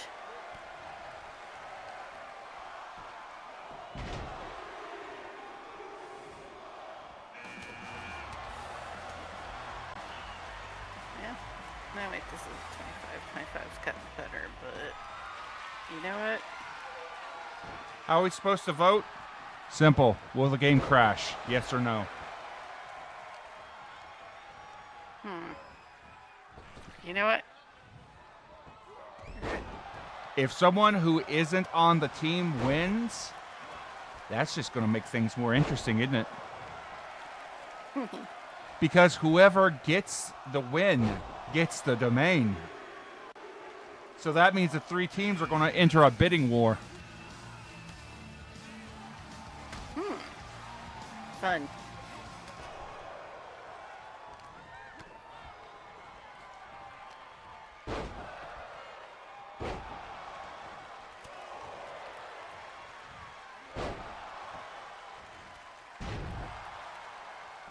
I see you fuckers putting in like 1 point, 2 points into no. Oh, that's just Zen. I don't think they have points yet.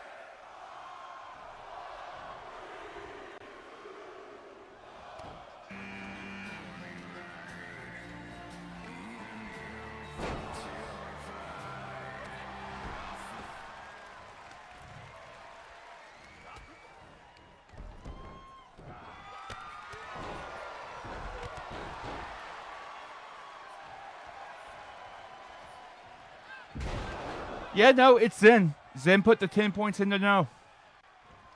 Mm-hmm. Zen, respect on the faith.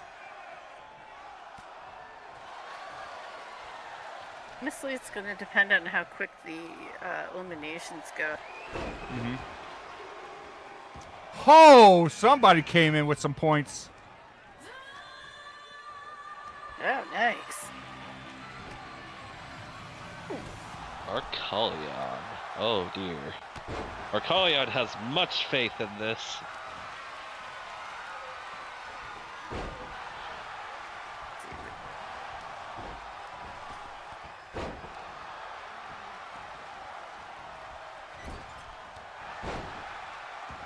We're at 6 people currently in the ring. Mm-hmm. Oh, here comes number 7. Will the game continue to render, folks?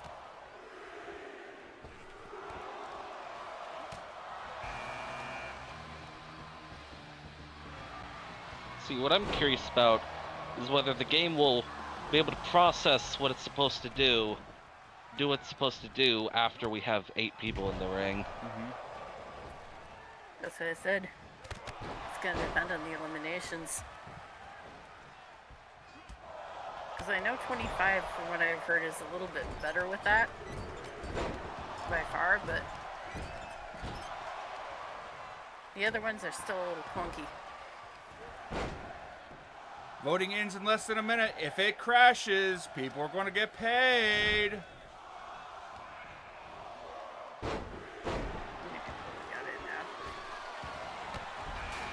I'm chugging a little. Here comes 8.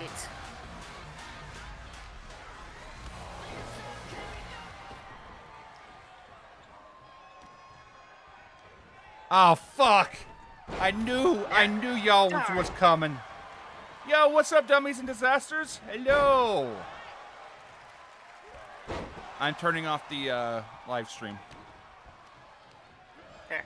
Yo, what's up, dummies and disasters? Joe, what's up? Joe, Tart, we're doing a Royal Rumble, 30-man.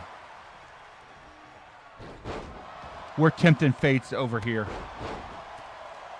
Winner gets a domain.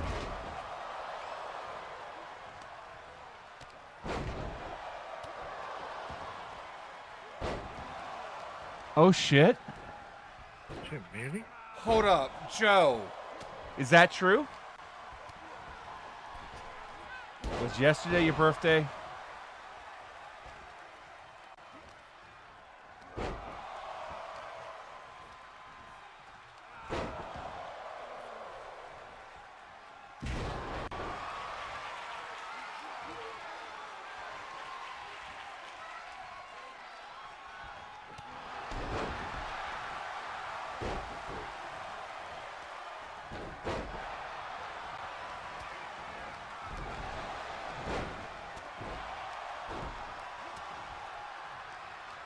You know what? I ain't risking it. Birthday is a doodly-doo, a ding-dong doodly-doodly ding-dong-doo. A birthday, how do you do? Open presents, cake is too. A good thing to have on a birthday day is ice cream and presents coming your way, 'cause presents are good to open. Really? Presents are good to open. Really?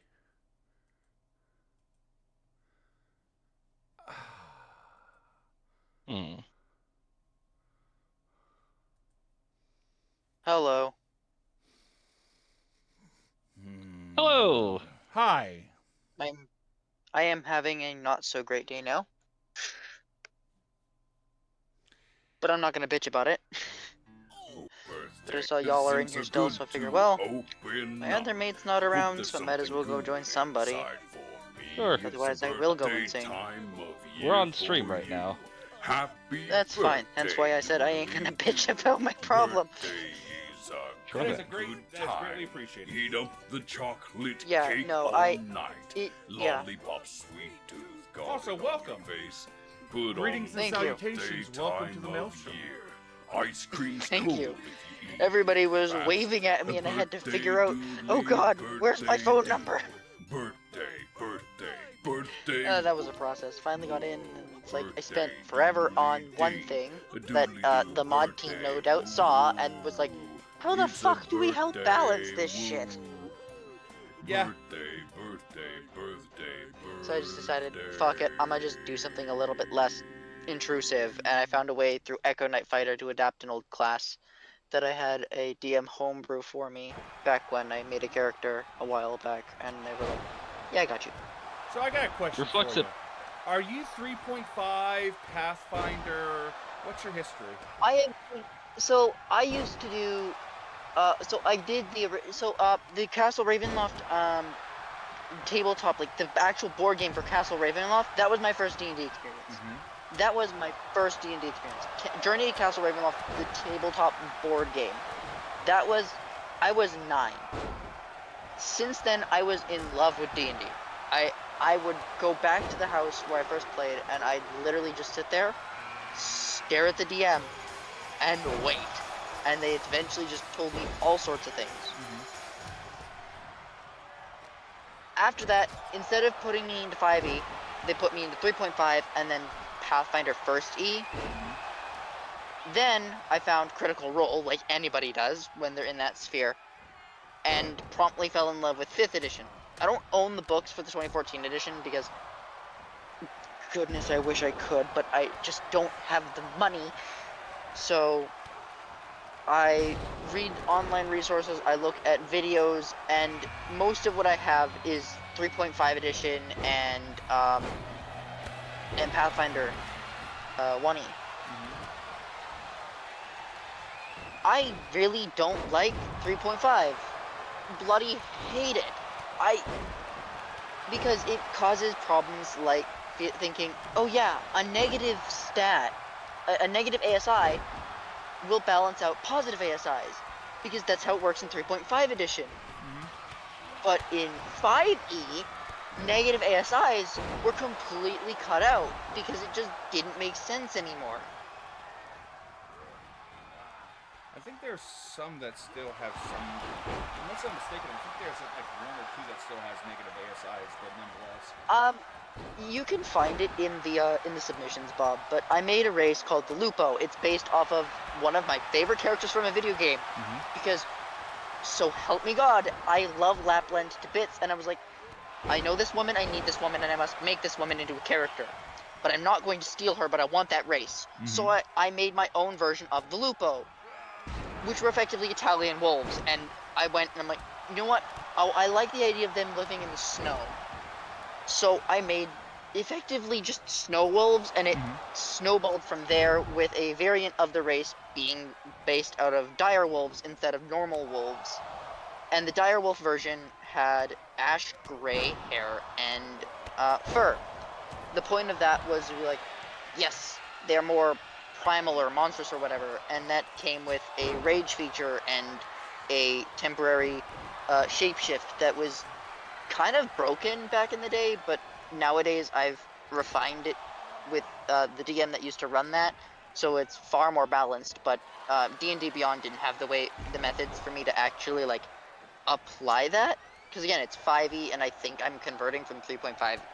This is like a 5-year-old sheet that has been sitting in one of my binders for the last half decade. And I was a stupid teenager designing it too, so it was all my DM who helped come up with things, and the negative intelligence was the main way to balance the race out, because they had resistance and they were immune to being blinded, which is just, looking back, that's complete bogus. But yeah, it was a whole mess, and I honestly regret even trying to show that to the mod team, especially when I think about it, and I was copy-pasting this stuff off of a 5-year-old lore sheet that I hadn't updated properly in half a decade, and it is very strange. So, you went through, and from what I'm seeing, you kind of did what they were going to suggest, and they were going to suggest certain members of my mod team and my Realm DM team was going to suggest that you play like a particular type of character and then just reflavor it to how you need it, like a Leonin, a Shifter, a Tabaxi, something along those lines, because here flavor is king. And I realized that when I went back and I actually read Vegeta's stuff, instead of being a fucking, apologies for the language, instead of being an absolute, die on my hill, this is my lore, screw you, I want this. I was half asleep, I was having a bad week, I've been having a bad week for a while, and I was just like, no, this is my hill, I'm dying on it. But then I slept, had a shower, woke up, I'm like, oh crap. I was kind of a dick. I didn't need to do that. So, Vegeta, proper apologies to you. You were doing fine. I was just, like I said, having a bad time, and I took it out on people because I was just, things weren't going my way, and I'm not used to staff members not just DMing me or messaging me about it physically. I've always had staff members immediately directly handle confrontation and any amount of, oh yeah, we need to work on this. But that's just the problem of having an overactive mod team compared to a mod team who actually wants to see what you're going to do instead. Mm-hmm. So I went back and I looked over old characters. Then I found my one that I based off of the simple title of a character that came out a few years ago for the game Arknights again. The Candle Knight Viviana. I found her art in my phone. Like, I never actually did anything with you outside of make an old character that never actually got to go anywhere. What even was your story? I found a half-written lore sheet for her and a half-done class from a DM that was based out of cleric and fighter. And I'm like, okay, but it says here in her lore sheet she lost her clerical powers after killing the infernal that took the place of her god. So why does she still have clerical power? And then I remembered Echo Knight Fighter exists, and the actual character I'm basing this off of has a literal candlestick that allows them to attack at range. Let's go with that instead, and Echo Knight Fighter became the class. Mm-hmm. And I used Shifter because Shifter was something that I remembered Vegeta offered for the original character I was trying to do, and Alpha recommended to me in DMs when I pointed out that I was going to do that character because I'd shown it to him before. And I was like, yeah, Shifter, looked through them, found the one with the stats that I wanted, and that was where I went with it.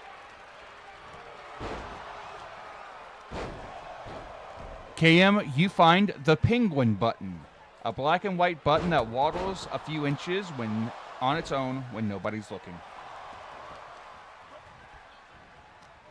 I wonder if it's actually a relation to the penguin. That's why I said that this is absolutely a chaos artifact.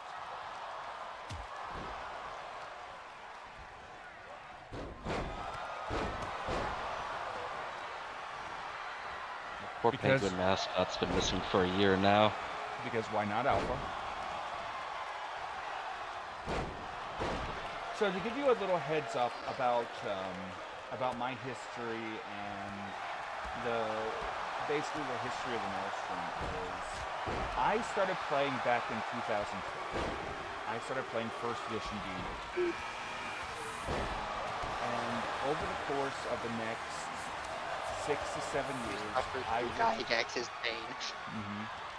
I would play first edition, I played third edition, I played 3.5, and from 3.5... The dark ages of 4E. I find it, I kind of like 3.5 because of the sheer amount of customization for 3.5. 3.5, yeah, that's kind of why I run my current campaign in 3.5 with Pathfinder rules, is because I can just, I can homebrew it all. But I can see, yeah, I get you. You are a seasoned veteran, wow. So from 3.5, I began branching out. I've tried Pathfinder, I've tried Have you tried Starfinder? If you haven't, please, for the love of God, don't. It is an absolute freaking menace, and I regret buying the lore books for that. I haven't tried Starfinder. I've tried Pathfinder. I've tried the Star Wars D20 book. Ooh, those were good. I got to play the Star Wars D20 book with one of the biggest Star Wars nerds I know.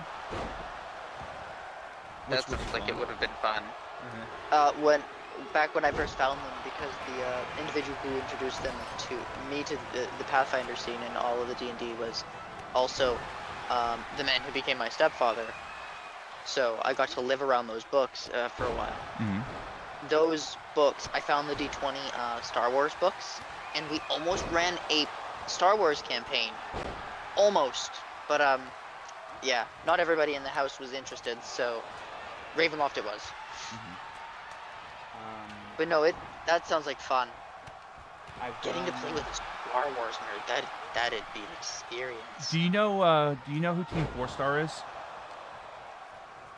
I have heard of them. I don't think I've seen any of their stuff, but I have heard of them. Oh, you're gonna learn. So there's a member of Team 4-Star called Nick Landis, or Lanny Couture. He is a giant Star Wars nerd. Oh no. Did you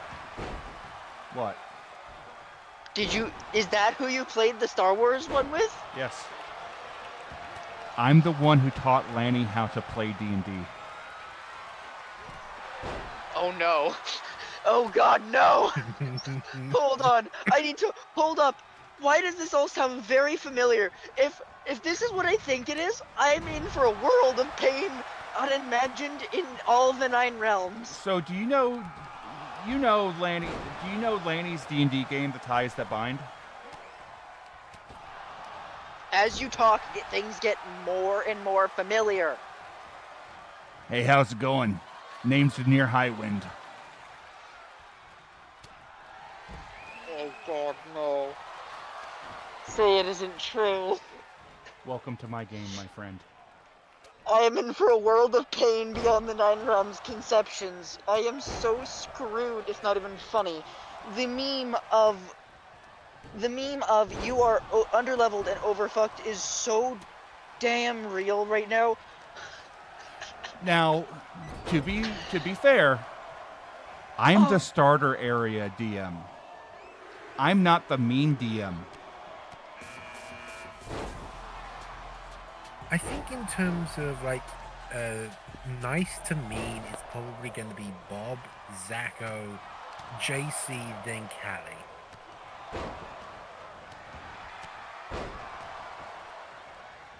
Sounds about right. So I have tried, going back to what we were saying before, I have tried the Naruto D20 system. I have tried, this system, that system. I want to try Lancer, just because I'm canon in Lancer. But I haven't had the opportunity to play it yet. Yeah, one system I actually quite like was the D6 system. I don't know if you've heard of it, but it's called Blades in the Dark. It's a more like, I can't really call it loosey-goosey, but it's more of like a themed around like old TV show style thing. Mm-hmm. It's very dark. It's more gritty. It's kind of 40K-esque, if you know what that means. Yeah. But it uses a D6 system instead of a D20 system. And I actually really enjoy Blades in the Dark. If you have the opportunity, you should try it. I have PDFs if you want. So it's kind of like Powered by the Apocalypse? That'd be a good one to equate it to, yeah. It's a D6 system, and it's very comprehensive, it's very simple. Reclassing and multiclassing is really easy. You just swap what they call playbooks, and you can go from you can take skills and powers from one class when you reclass, bring those over, and the only thing that really changes is what you do as a character. So my character started as a leech, the sort of artificer of the game system, and then became a oh god, what was it called? It's effectively the rogue, but they're more like deception and all kinds of things focused. I will not explain the character because they are so un-PG-13 it's not even funny. Yeah. Here's a question. Have you tried the E20 system? I can feel people getting nervous with Miska in the match this late into the game.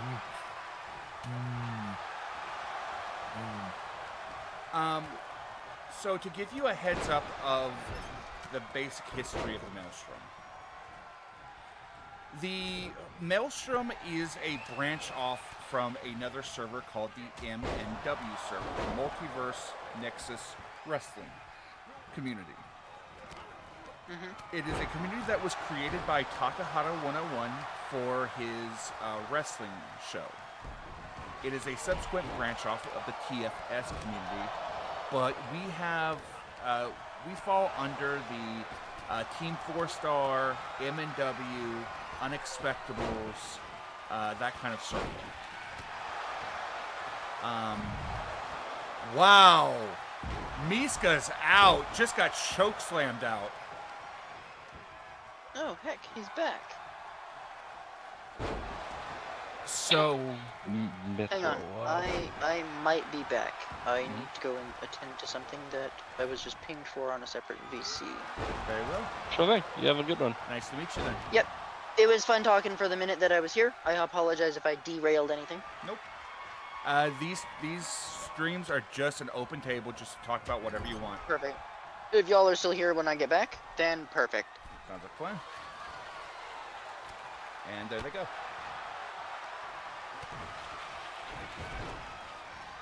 I'm surprised at how far this actually is going. Same. I'm surprised Matrix has lasted as long as he has. Matrix is doing well. I think we passed some sort of invisible threshold in here for the point of many crashes. But we'll see. I will say it always makes me smile when a player learns just what they're getting into and you start to hear the panic start to creep into their voice. That was fun. He started talking, I'm just like, is he a Roll With Me fan?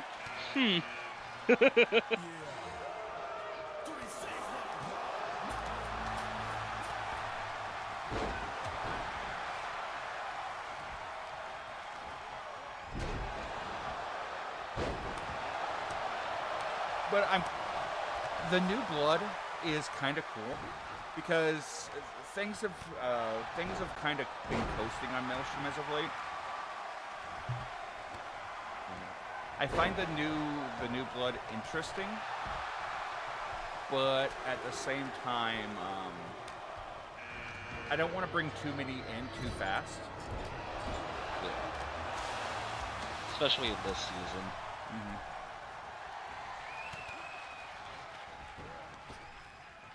But then again, you'll be surprised the amount of like good people that come in like mid game. I mean, like who showed up mid season 1 but became a staple in the community.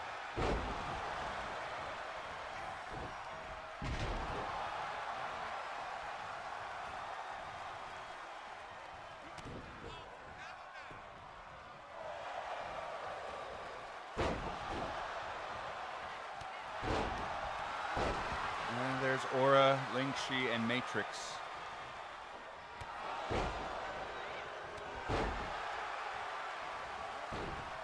Wand. True, but at the same time, I had such a long history with Wand, I knew that Wand was going to get along with everybody. Like, Wand was the kind of person that I brought in, and I personally vouched for Wand. Because that's the thing, when you bring somebody into a community, you are basically vouching for their character and vouching for them as a person. That's right. Yeah. And that's why Wand got onto. Wand started off in, Maelstrom, and then went to the M&W server, and then that's one of the reasons why Wand got so fast got jaunt onto the server so fast, because Wand had made that connection. Wand had made that connection for. Not only Maelstrom, Wand got brought over to M&W, and Wand made that friendship with, the Firing Line crew. Even before getting invited to Firing Line, then got invited to Firing Line, and once Firing Line got invited to M&W as a whole.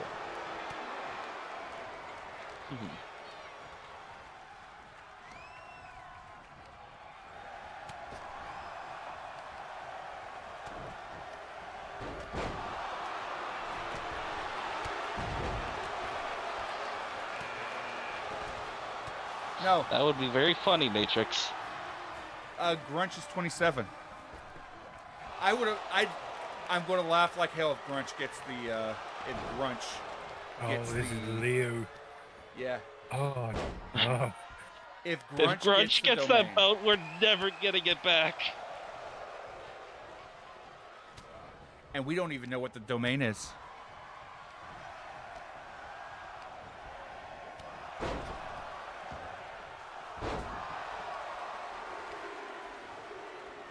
damn, 2K. Way to try and prove us all wrong.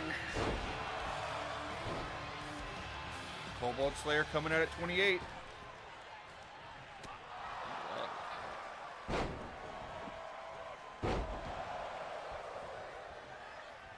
I say this as someone who's seen this game crash more times than I can count.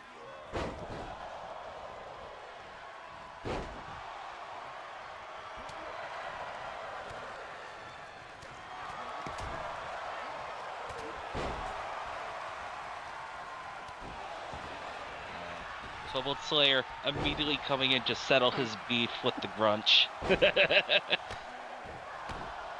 That sucker threw a truck at me. Jeez.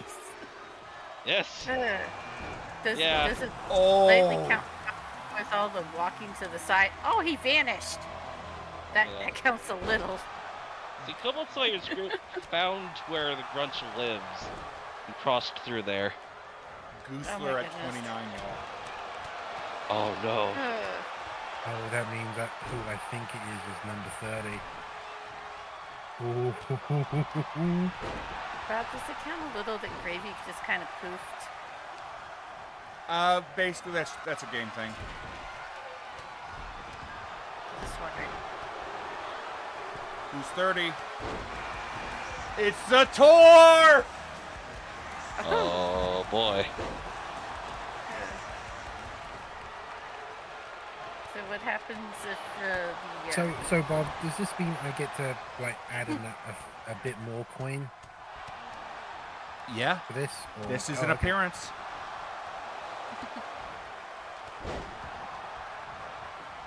What happens if the green man with the Santa title wins? The big tall one. Then he will have a belt and a domain, and it will be a very interesting thing because he's not a player. That's the Grunch. Mm-hmm. The Great Name Gold is ones are Liam. still here, still in the match together. It's going to be very interesting if Howler or Mithril get another domain. Mm-hmm. Wild. I lay down for a bit just because I had a headache and I wake up to find that the Rumble's almost done. Yep. Well, Mithril's gone. Oh. Well, Hello, at the very Goblin. least, dude. I didn't know why you left all of a sudden, but I'm happy that hopefully you're feeling better. Yeah, it's fine. I just needed to lie down for a bit. Yeah. Was I told? Did I give you the number? No, I was talking to you when you deafened though. I mean, did I get a number in the Rumble? Yes. Yeah, you were.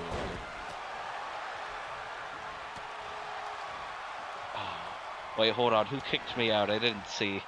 It was Croquet. Ah. Okay.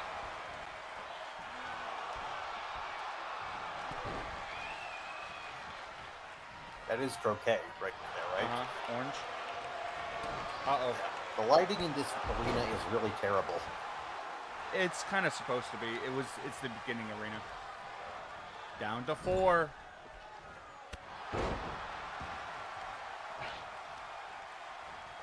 Croquet, Damn it. Goosler, the Leo Grunch, and Howler. yeeted Zator again. I don't know if I'm disgusted or impressed that 2K has not crashed.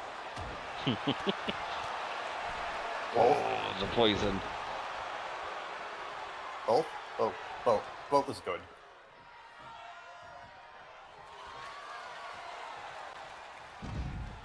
Down to 3. Croquet saves Howler.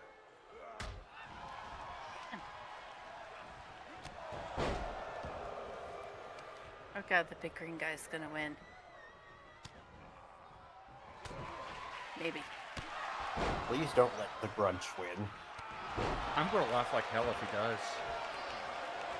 Yeah, should have asked bet on that, but I didn't know. Oh, Nope, he's Croquet gonna win. stopped that elimination. Uh-oh. I'm calling it now. The big green dude wins.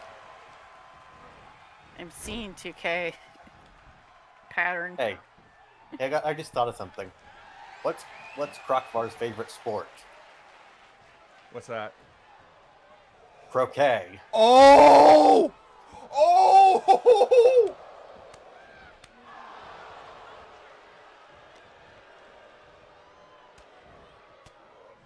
Was it that funny? No. Grunch just eliminated Croquet. He's trying to eliminate Howler. He's on the ropes. He's got this. Oh my God! That! The Grunch has won a domain Yep. right You know as what the this ad is? started. You know what this is, right? Mhm. This is A Nightmare Before Christmas.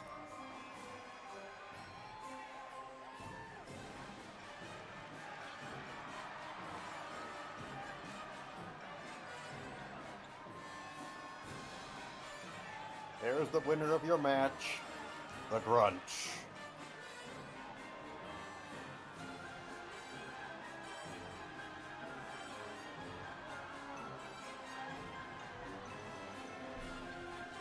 Oh, man. That is unreal. Rosso, you get the cocoa bean of good dreams, a single chocolate-scented bean that, if kept under your pillow, fills dreams with a soft snowfall and laughter.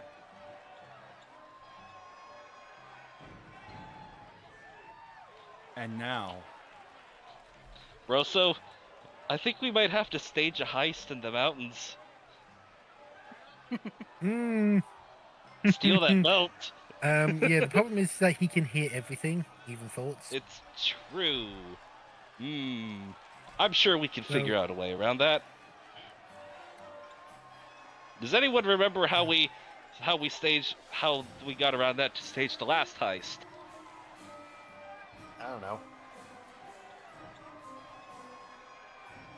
Also? I don't know because the heist happened and I wasn't there. I think at the time, like online at the time. Okay. Oh, wait, are you talking about the ballroom heist? That's right, the ballroom heist. I don't even remember it. all right, folks.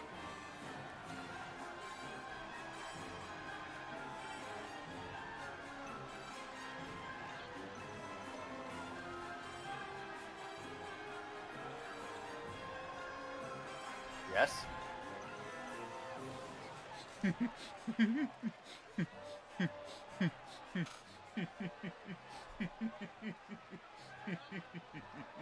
What are you laughing at now, Bob? I'll tell you in about 15 seconds. Yeah. Making sure we get past all the ads. 18 seconds.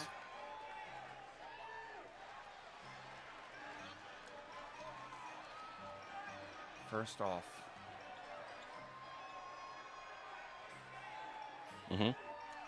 will the game crash? It did not crash. That's right. Oh, well. The odds were in favor of it crashing, but oh well. The Grunch. As the Grunch stands victorious, it's handed a case. The Grunch reaches out, opening up of the case as this radiant light begins to shine from the case. The Grunch removes from it a belt of swirling purple energy. The Grunch now controls the domain Arcana. Oh. Bob, no. Oh no, you.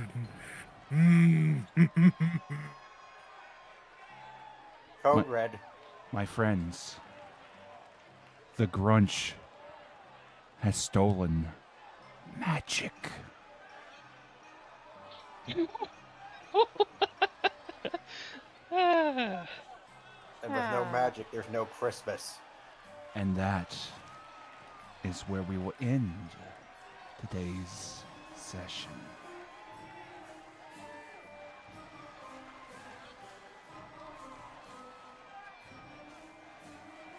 I have questions, but I will leave them to after the stream.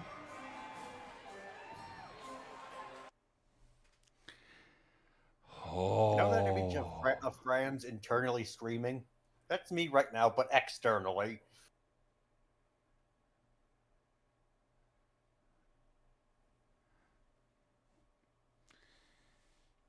Actually, maybe I should ask them now.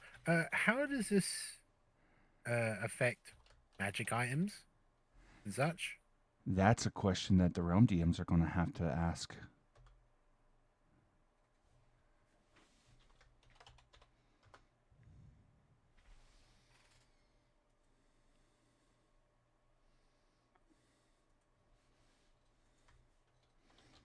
I feel like a bunch of people are gonna have to become warlocks. My friends, Imagine that. my compatriots, my compeers,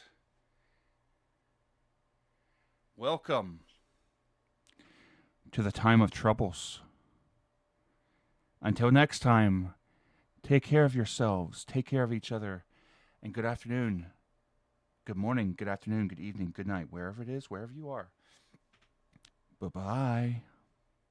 Bye.